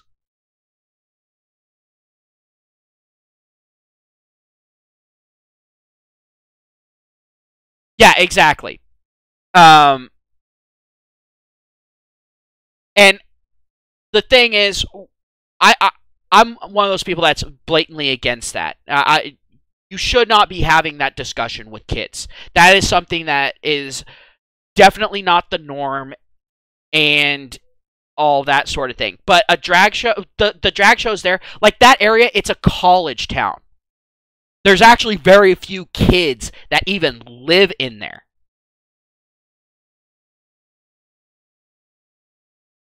99% of that population is college students and teachers and shit. So like there are very few kids. It's not like they're holding it across the street from a fucking high school or a grade school or something like that. And like I said, the people there, they're not in your face about it. You wouldn't even know it until you go out at night and maybe wander into a gay bar. But that's about it. It's actually pretty fucking cool.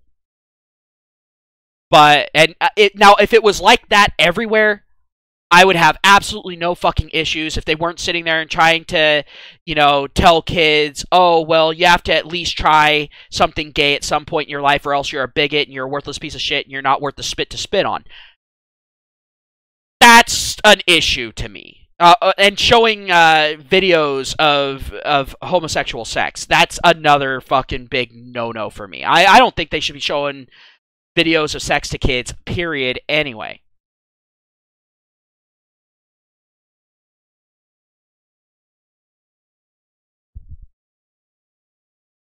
And I agree wholeheartedly with that. What happens behind your closed doors is your own business. I'm cool with that as well. I mean, hell, I'm even okay. Like, if two guys are together and they're walking down the street holding hands, no issues there. It's when they start gobsmacking each other, where I'm all like, hey, yeah, no. You can stop that right there. Or whenever, they have those parades going down the streets with little kids fucking watching it and that sort of thing, and everyone's got, just a single scrap of fucking clothing on. And they're basically dry fucking each other on the floats. That's a fucking issue. That's not fucking okay.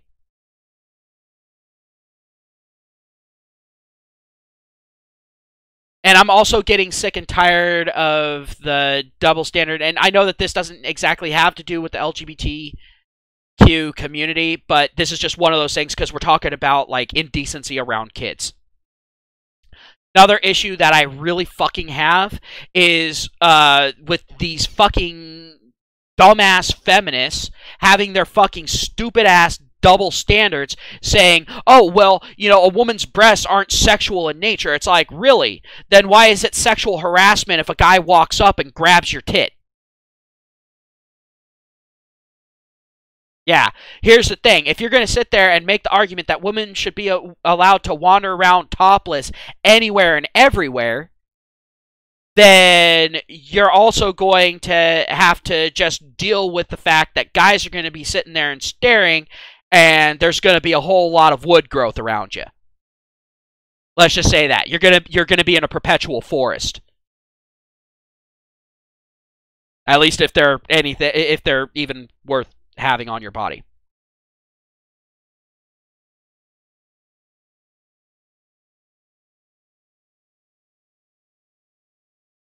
Well, here's the thing. I am actually not scared I'm actually not scared of the whole for the sake of being gay thing.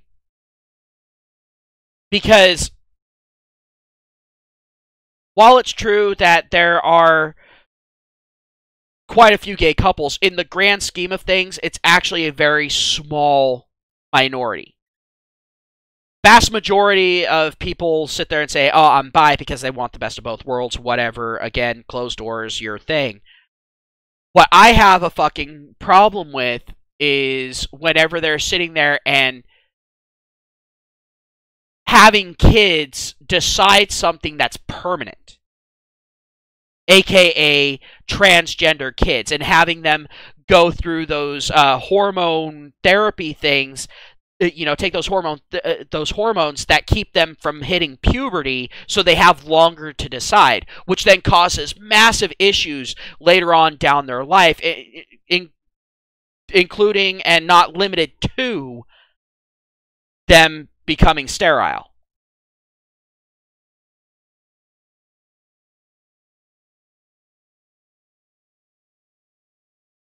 Or them sitting there and telling a boy, yeah, no, it's perfectly fine for them to chop off your dick and balls and that sort of thing. Or a woman to sit there, for them to sit there and tell a girl, oh, yeah, no, they'll just go in, take everything out, and then they'll just invert your vagina into a penis.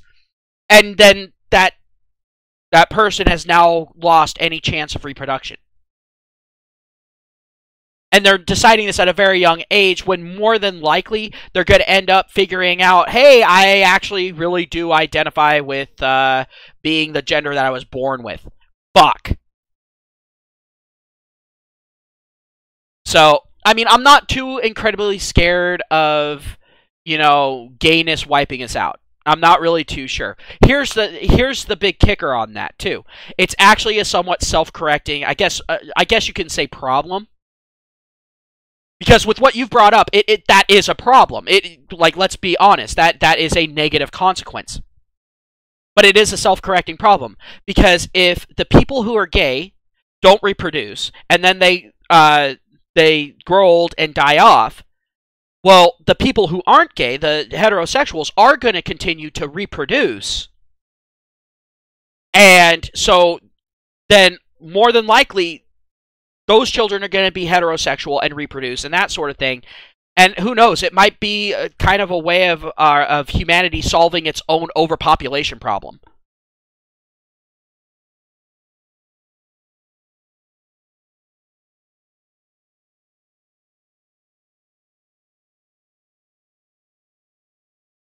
Oh yeah, yeah. No, that's another big fucking thing. But and again, that's another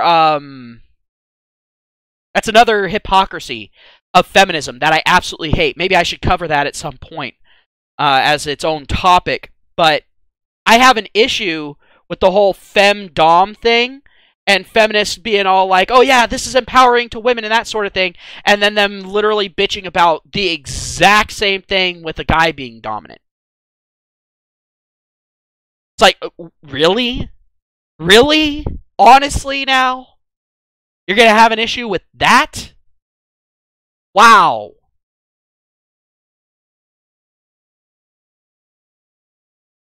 I don't know.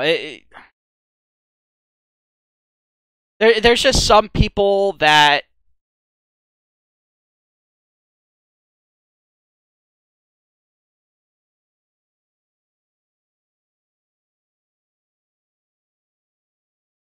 Well, the only thing that should ever go up your butt is a proctology scope. And that's just for health reasons.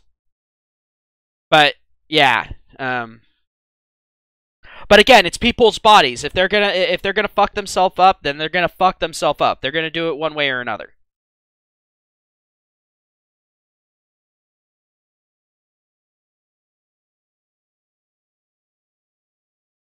Let's see.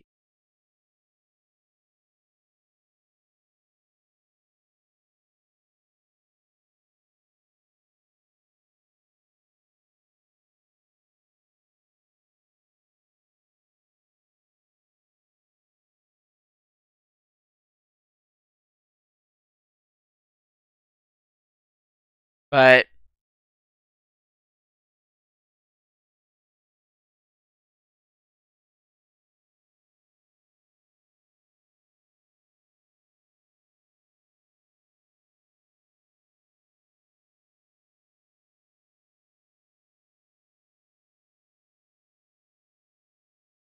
There we go. Alright. Sorry, wanted to change the scenery.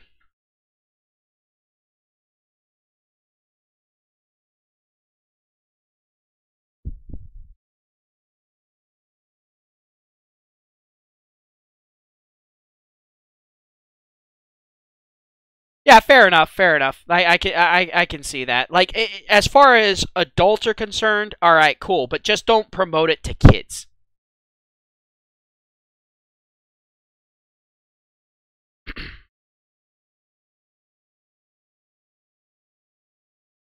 Hente girl nugget fetish? What the fuck is that, dude? Seriously, I'm legit asking. I got no clue what the fuck that is. I know I'm probably gonna regret asking. As far as BDSM is concerned, I would be like very BDSM light, you know, like I don't know.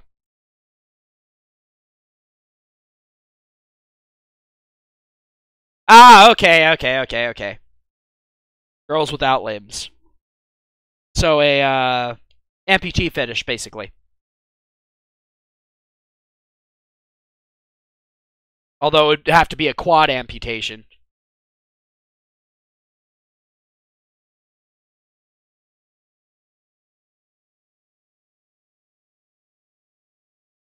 I mean, I've seen a few pictures like that before, whilst out on the interwebs, and yeah, no, it's not for me, but I can see where some people might be into that. I can see that.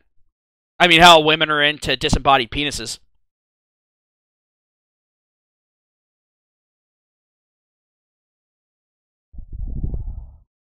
But with me, I don't know. Like, I'm actually kind of a weirdo because with me and like my porn preferences, like I don't know. I'm more into the solo porn.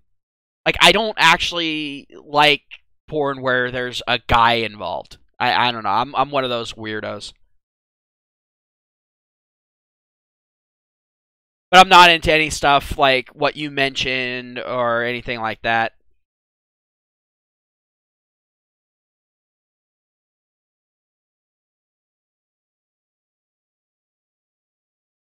Yeah, no, there's shit that 2D girls can get away with that 3D girls just can't.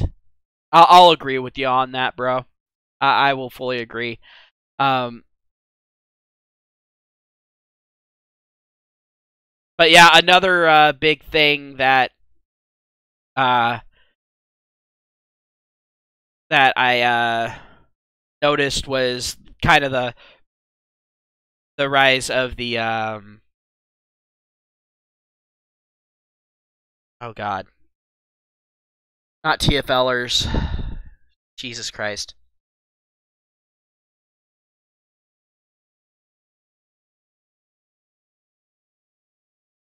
Incels. There we go. But like I'm sitting there and I'm looking at it as far as incels are concerned, and you know, and I'm probably gonna go ahead and do a live stream strictly on incels and that sort of thing because I think that is something that's pertinent in the MGTOW spheres that needs to actually be talked about. But I also have a very different view of incels than what I've been seeing. So, but I mean, I've talked to a couple of incels trying to figure out what's going on. I've actually had a few one-on-one conversations with them.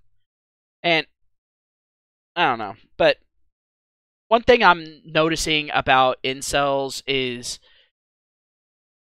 a lot of the stuff that they're saying is kind of right. But I also kind of feel sorry for them.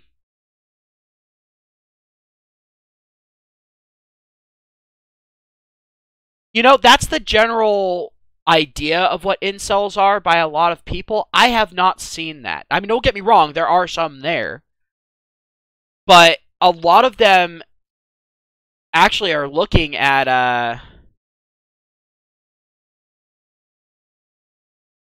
And I agree with you, Turbattle.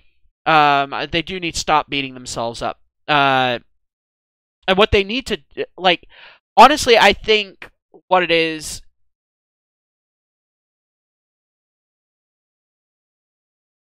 Yeah, exactly. And that's where their nihilism comes from.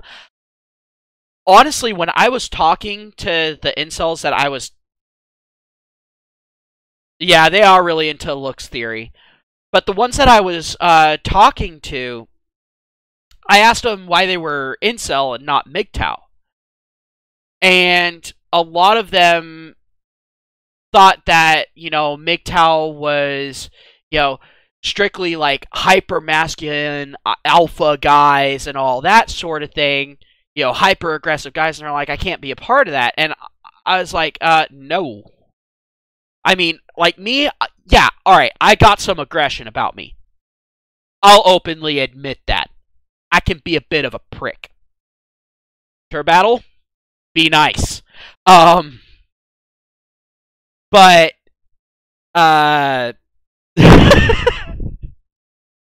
Turbattle's about to call me out on that last little comment. But I have a little bit of aggression about me, but I am by no means, like just looking at me, I am in no way a quote-unquote Chad. I am in no way one of those guys that's going to be super popular with the ladies. I am not a fucking looker. And I'm not roided out or anything like that. I don't even really take care of my body. Yeah, that's right, Turbattle. I called you on it. Turbattle knows I'm fucking with him. But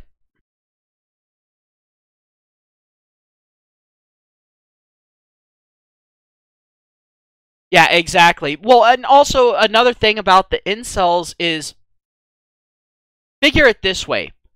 When you were going through your red pill rage, how did the world look to you? Now compare that world outlook to the incels and their outlook on the world. Or how about this? What about just before you were red pilled? Those stages that brought you to that point where you sought out the red pill or got you to listen to the idea of the red pill.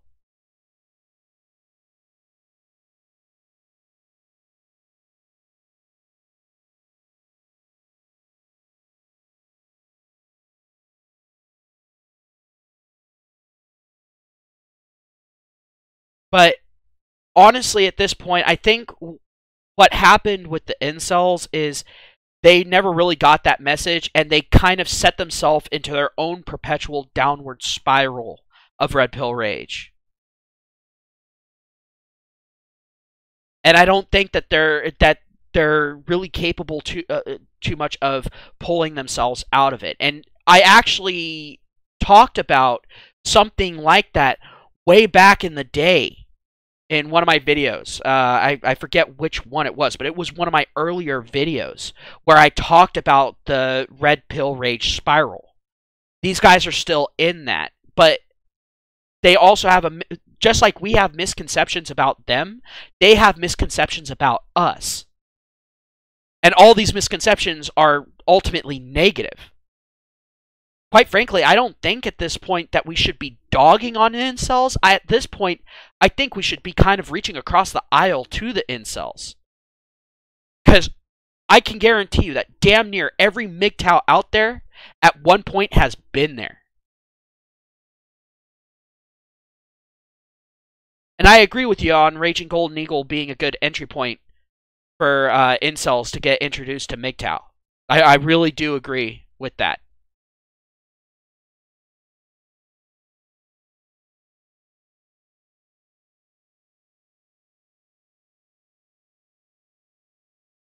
Oh, I don't find it strange at all. I called it.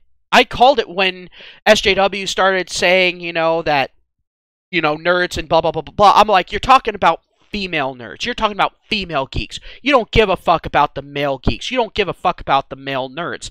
And as soon as that article that I covered came out, back in the day came out, where they said, get with the geek or go after the geek, I told him, yo, fuck that. No, stay the fuck away from the nerds. Stay away from the fucking geeks. They weren't good enough for you back in the high school days. You weren't fucking riding their dicks. You were too busy riding the motherfucking jock's dick. You were too busy choking that shit down. Or going after some sugar daddy. And now that you're worn out and turned out, you want to fucking get with the fucking geek and the nerd to drain him of all of his resources to cover your fucking bullshit expenses from your bullshit fucking choices. You want to sell them used, wrecked, ruined, fucking obliterated merchandise at a premium. Fuck off.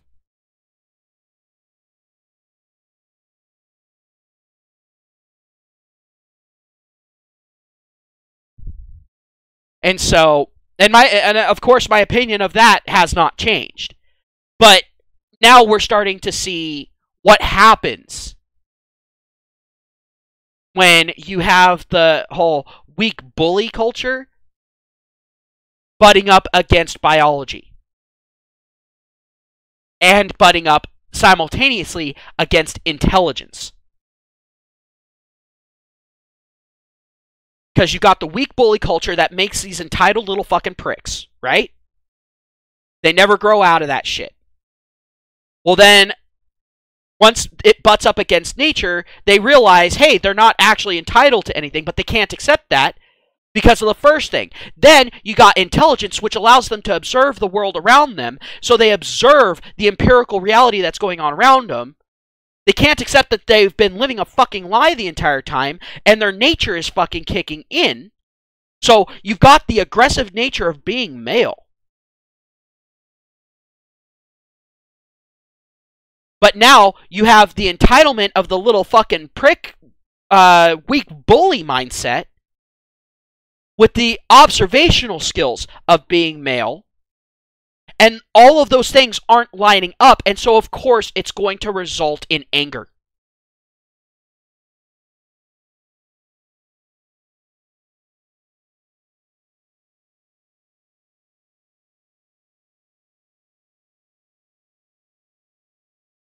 Oh, dude, that's sweet, Oz. I absolutely wish I had a group of friends like that. Unfortunately, I lived up in a very conservative area, so a lot of the guys that I knew have either moved away or they've gotten married and their wives have basically taken them hostage and said, you're not allowed to have fucking friends. Except for the ones that you go out and get drunk with.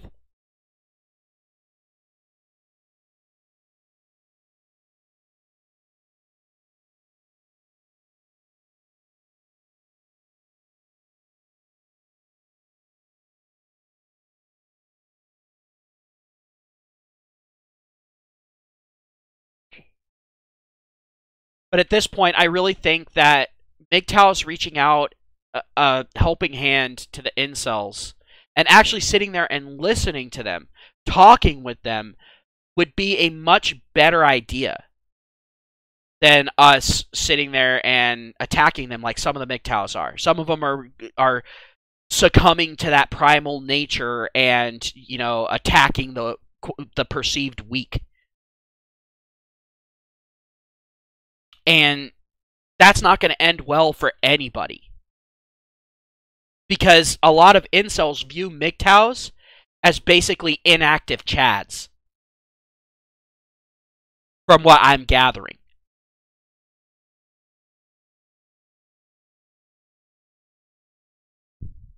It's just like if a Nawalt, you know, if they exist, you know, I still view them as mythical creatures. But like, let's say a legit Nawalt was to come in to a MGTOW space.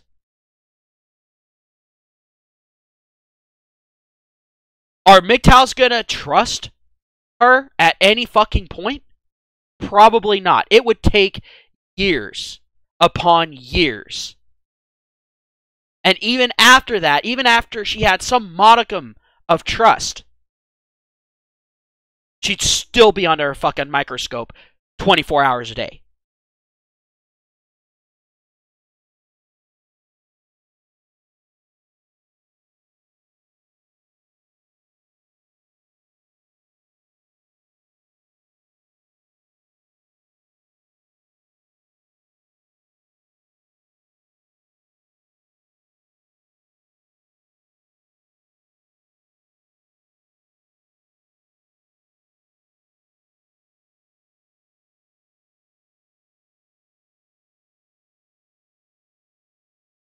And that's absolutely not true, Anabolic. But I mean, if that's their view of it, I mean, they're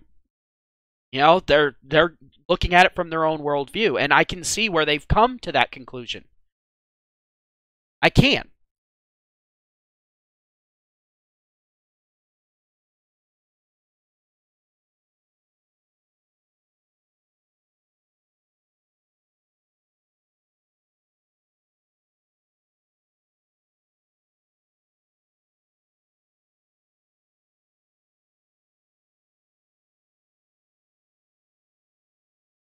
Yeah, it's and I understand that as well, Turbattle, and I think that's the major difference between the incels and the MGTOWs is the incels are still fucking thirsty. They're thirsty as fuck, and I get that. I do. I mean, as a guy that has an exceedingly high sex drive, I get it, but there needs to be a time where these incels actually take a step back and actually do the cost-benefit analysis. Because I think that they're still somewhat under the delusion of the white picket fence story. I think they still have some of that with them. And I think that really clouds their judgment.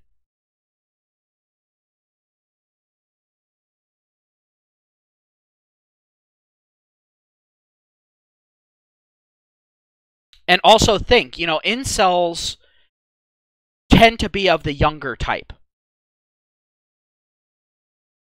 From what I've been seeing, the demographic for incels is, early to late 20s, maybe into the 30s. Whereas MGTOW tends to be a little bit older. Our demographic has been slowly shifting downward. Or should I say growing downward?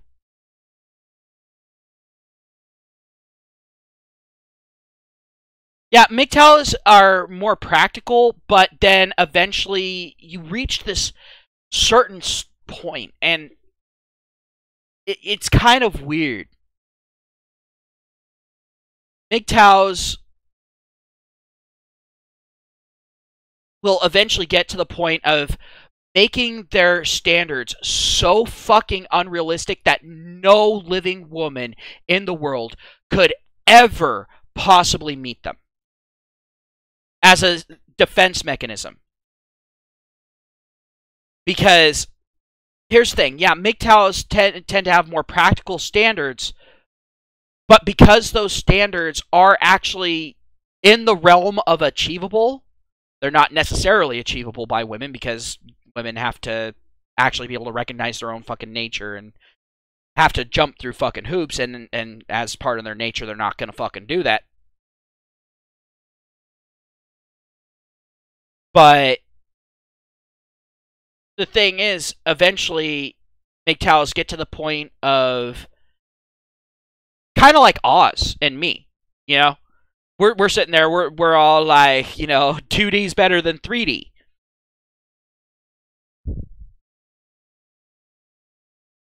And also, like Oz said, and you're right, it is a good point, Turbattle. These kids have really big standards, and they like to dream.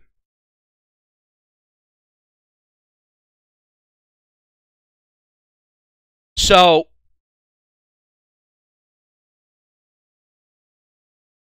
also, I've noticed another thing about incels.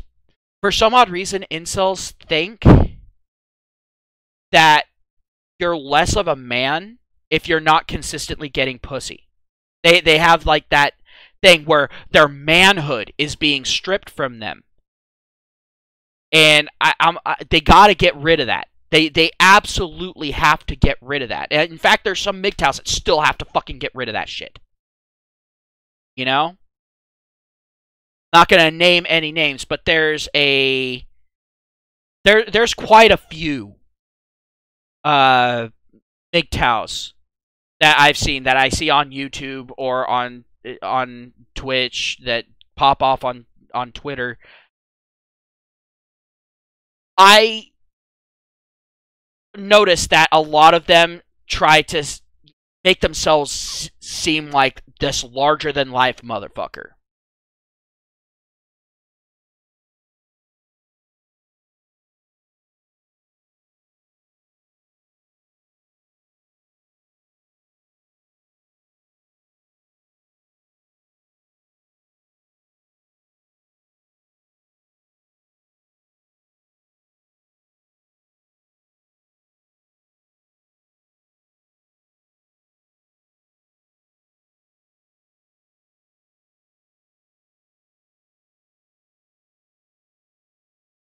I agree with you, Oz. I really do agree with you there. But also, my view of it is, I don't know if you guys have ever seen the movie Starship Troopers, but in that story world, basically there's two ways of becoming a citizen. One is to do a tour of service in the military. The other way is to go in and get a degree out of college, which is very competitive. You have to have really, really good scores. You have to have a skill set that's needed, and get a degree in the skill set that you are skilled in that is needed by the community. Those are the only two ways to become a citizen. I think we need to go to that fucking model. The reason why I'm saying we need to go to that model is at that point, citizenship would be earned. You would have a sense of belonging for everybody. And at the same time, you would have an out for people like this. For, like, incels. Like, if someone was an incel, they're more than likely either going to go to college and, you know, get their degree. And then also kids are going to be less likely to fuck around later. I mean, earlier on in life. Because they don't want to fuck up their ability to become a citizen. Also, at the same time, that would solve any military number problems that we have. Whoop! Gone.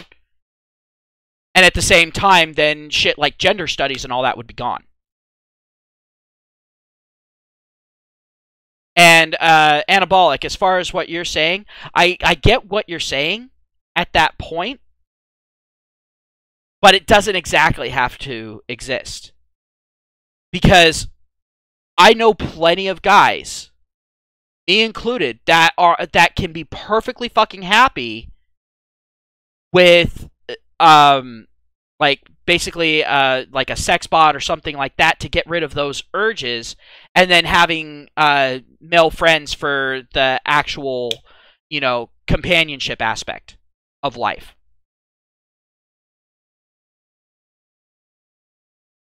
But another thing that I was hearing from a lot of incels was that they feel cheated by not being able to interact with women without having fear. Where it's not just them not getting laid, but them just being friends with women is an issue. Somehow.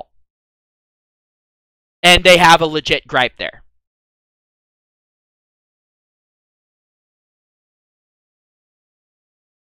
Vast majority of the time, Tour Battle women are interested in men for utility. I mean, yeah, you have the breeders, but for the most part, you know, the breeders are, you know, that 20th percentile.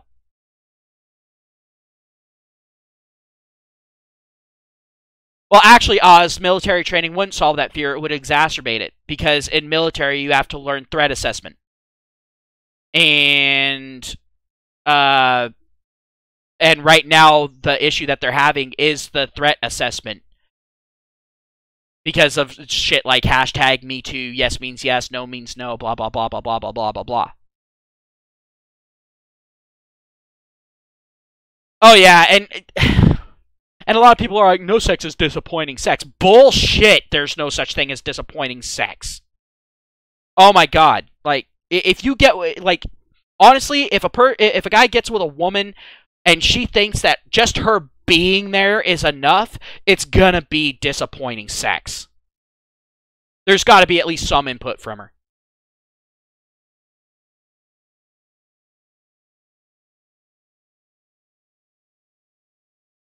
I've had a couple of girlfriends that were like that, and it was all like, this isn't even fun for me. I'm getting sex, I'm getting pussy, and I am not enjoying myself. No.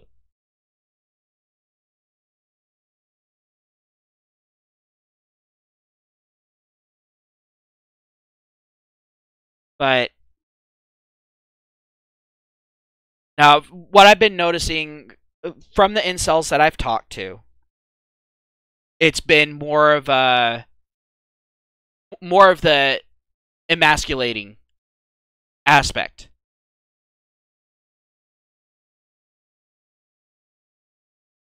That is bugging them, and also the feeling of seclusion. And I get that. I understand it. I mean, especially for the incels that tend to have more of an extrovert personality.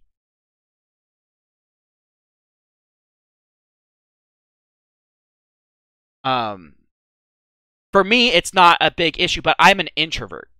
And so there was no way I could have been an incel, really.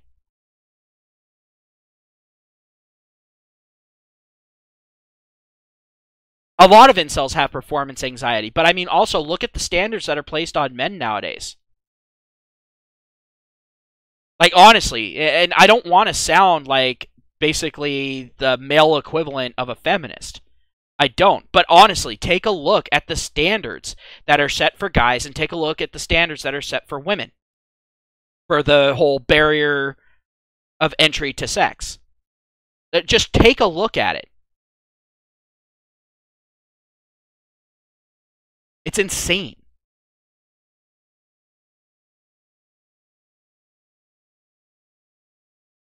Yeah, pretty much. Pretty much.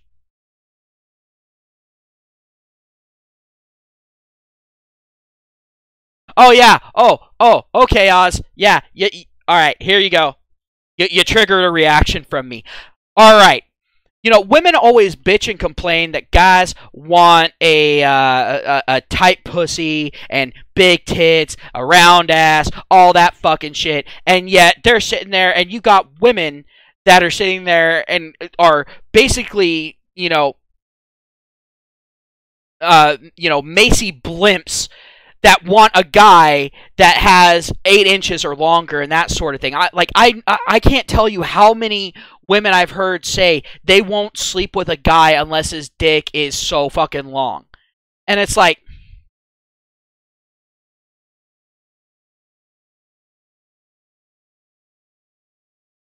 I don't know. It pisses me the fuck off. And then they have the absolute audacity to say that men have unrealistic standards. It's all like, dude, even the fat, ugly, blue hair freak whale women can get dick. With guys, there are some guys where it's all like, good fucking luck, my dude. Good fucking luck.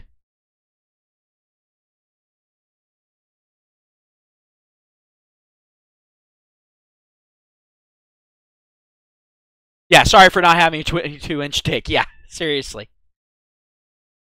But it's absolutely fucking ridiculous. And then also at the same time, then you've got women sitting there and pulling off these ridiculous double standards when it comes to sex, where they're sitting there and saying, oh, well, if a guy goes to a strip club, that's completely not fucking okay, and yet women want to fucking go to strip clubs. Well, here's the thing. At least at the strip clubs that I've gone to, yeah, the women get topless, but for the most part, the bottoms stay on. I've been to one where that wasn't a thing. Alright? I've been to one. I don't know what the standard is for strip clubs where it's, female strippers. But at strip clubs where it's guys, oh, no. Basically, they're fucking cock-slapping these women in the face. And they think that that's perfectly okay, but that the guys, it's not okay to have some chick rub her tits on you. It's all like, wait a minute, I thought tits weren't sexual in nature. Then why would you have an issue with that? Just saying. Or are they sexual in nature when it benefits your argument and not sexual in nature when it's detrimental to your argument? Is that how this works? Or girls, or, you know, women sitting there and saying that, you know, they like muscular guys, but a guy can't say that he likes an athletic chick.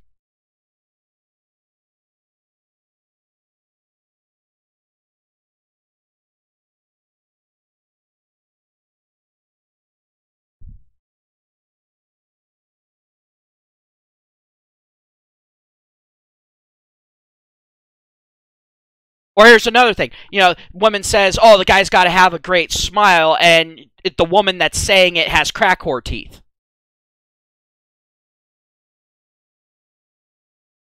Really? Women are saying that it's perfectly acceptable for a woman to want her guy to sit back and watch some other guy plow her pussy, but it's not okay for a guy to go out and plow another woman's pussy. Really?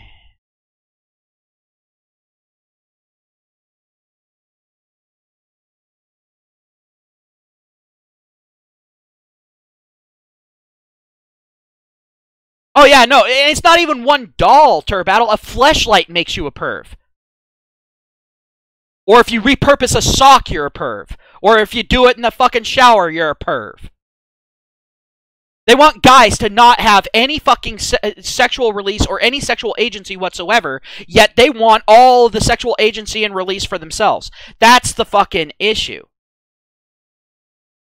They basically want the reverse of Islam.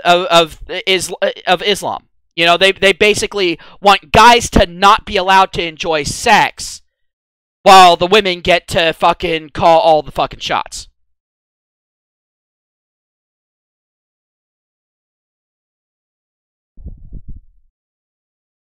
Oh yeah, that's a whole nother thing. You know, women sit there and they like perfect example. Perfect example. Twilight. How many women were just sitting there and snail trailing like a motherfucker because of Twilight? Well, here's the thing. High schoolers, kids, underage. But they're sitting there and saying that, you know, the exact same fucking thing in anime, guys are somehow fucking perverted.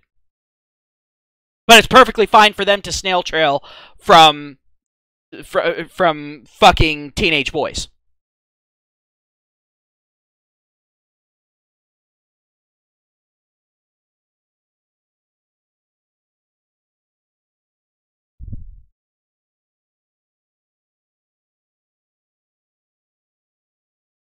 Oh yeah, I dated one chick that went to a sex toy party uh, uh, with one of her girlfriends. It's kind of funny because they offered for me to come along.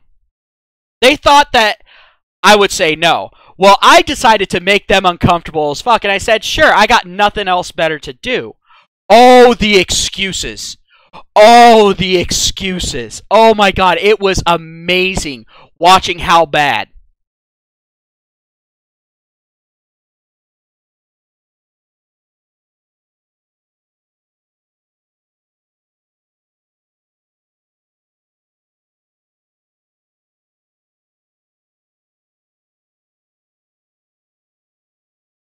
Yeah, no, seriously, Turbattle. The only way a guy could fucking end up competing with something like that, I actually just watched one of Robin Williams' comedy shows. He was talking about fucking Viagra.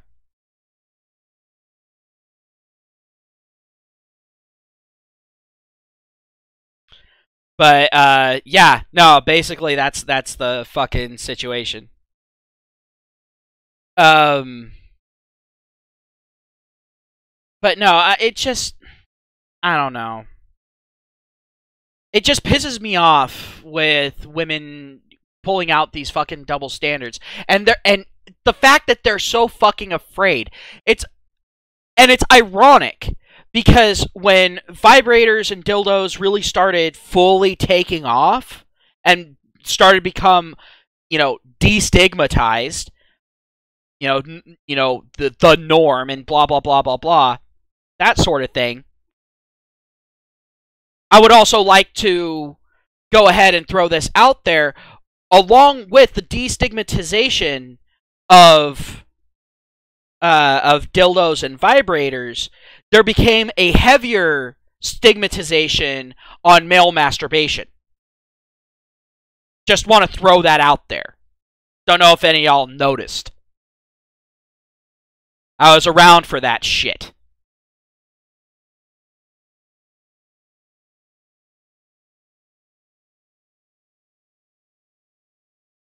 Alright, Oz.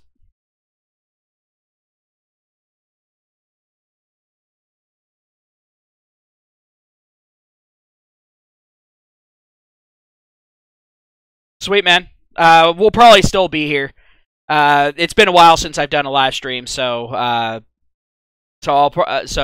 probably still gonna go for a little bit longer. At some point, somewhat soon, I'm gonna have to end it because I have something else going on with the day. But I'm probably gonna do another live stream tomorrow if I can. But I find it ironic that women sit there and bitch and complain about guys having sex toys and saying that it only reduces them to their genitals and that sort of thing, and it gives men a negative view of women, blah blah blah blah blah blah blah. Yet, if you look at it, the thing that they're fighting against the most, the thing that they're basically just fighting against outright, because they're not really fighting against, fleshlights. They make fun of it, but, I mean, guys make fun of dildos. Fair enough, It's funny shit. But guys haven't been wanting to ban any of women's fucking shit. And women's initial reaction to guys when it started becoming destigmatized was, well, what the fuck are you afraid of?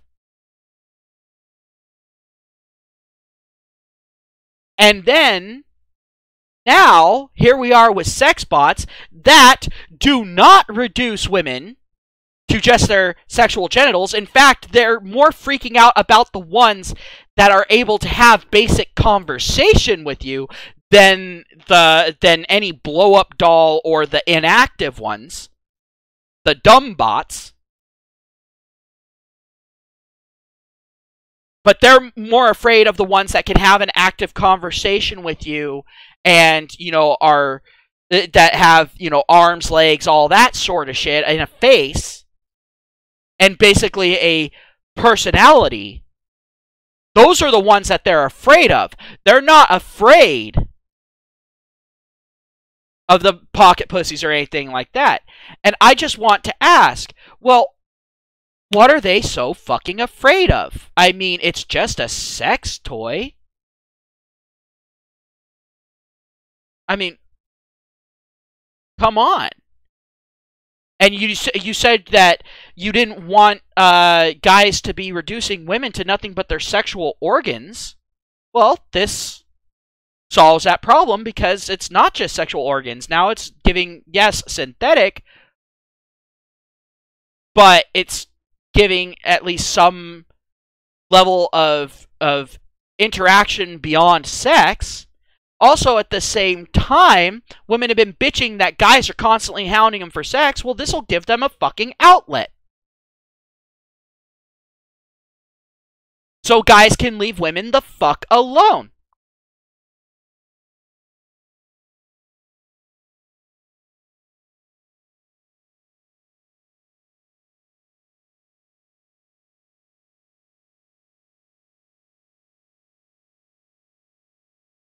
Oh, no, because the thing is, once sex bots come out, here's going to be the pecking order. You're going to have the so-called Chads, you know, the upper echelon 20%, that are going to be getting a lot of the higher tier women. Then you're going to have the mid-tier women that are going to be fucking the mid-tier, that are going to be wanting to fuck the mid-tier guys. But the mid-tier guys are going to be like, oh, fuck that. I've had to work too hard to get where I am. You didn't want me before. I've gotten used to this sex bot. There's no way you can fucking compete with it. And there's no chance of this sex bot taking me for everything that I fucking have. And so those mid-tier women are then going to go down to the lower tier guys, either that or become cat ladies themselves. And then you're going to have the blue hair feminist whales that are then going to call in favors from the mid-tier bitches to talk their guys into, like, glory holes or something like that.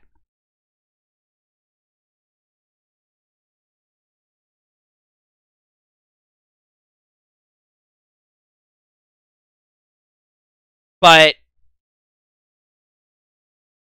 we're looking at a major shift in the paradigm. And I'm interested to see how it plays out. I truly am. This is absolutely fascinating to me on just a psychological level. On a societal level, this is amazing to see. Yeah, glory hole crowdsource.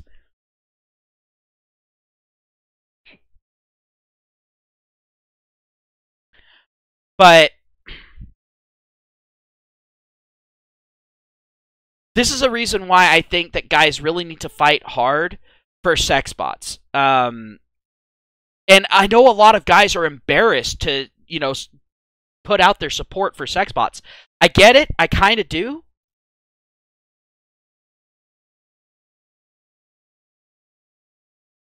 Oh, yeah, no, women have no idea how much they depend on the bottom tier guys. They have no fucking clue, but they're going to find out some point in the near future, in the next few generations.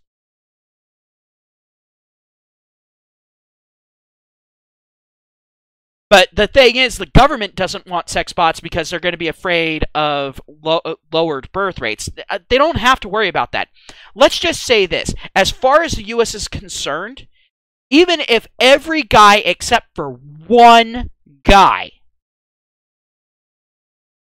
was to go with sex bots and swear off women, say, oh, hell the fuck no, even if there was only one guy left, that one guy could impregnate every woman in the U.S. No problems. Unless he's a soy boy. At which point, problems.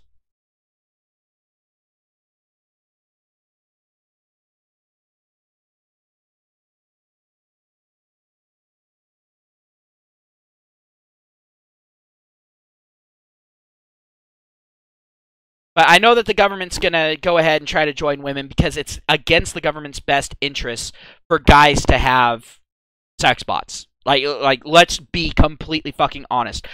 The governments are just chomping at the bit to find one, even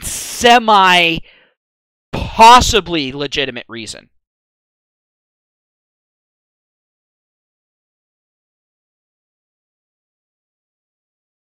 Well, Turbattle, the reason why they do the whole bitching about quote-unquote rape culture, which, as we all know, there really isn't one unless you're talking about women raping boys. At which point, yeah, then there's a fucking rape culture. But they bitch about that, and then they engineer thirsty men to make it a self-fulfilling thing. And also at the same time, women cannot function unless there are thirsty men. If there were no thirsty men in a society, women would have absolutely no fucking power. None whatsoever.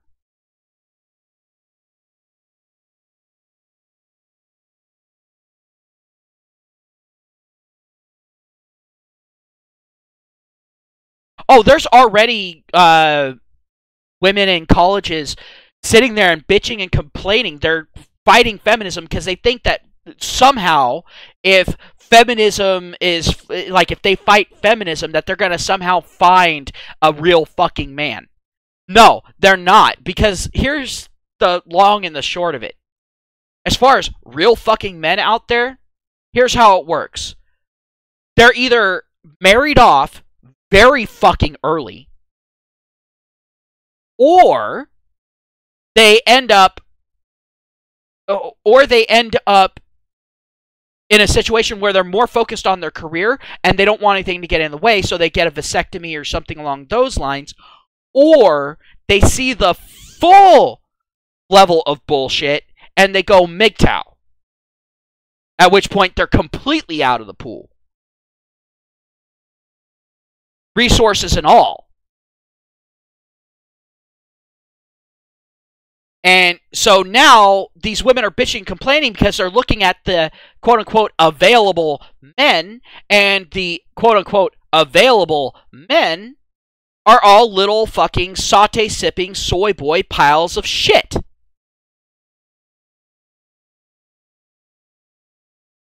And now the little soy boys are starting to get a little bit on the pissy side. And I'm not talking about incels here. I'm not calling them soy boys. Because, in fact, a lot of the incels that I've seen, they're not soy boys. In fact, a lot of them, I'm all like, dude, if I was a chick, I'd say yes. Fuck. I mean, they're not bad. I mean, I've seen, like, drop-dead gorgeous chicks end up with fucking ugly as shit guys. You know, it's all like, what the fuck? Like, ugly as shit guys that are dead end, no prospects, all that sort of fucking shit. I don't understand it. But I've seen this fucking happen.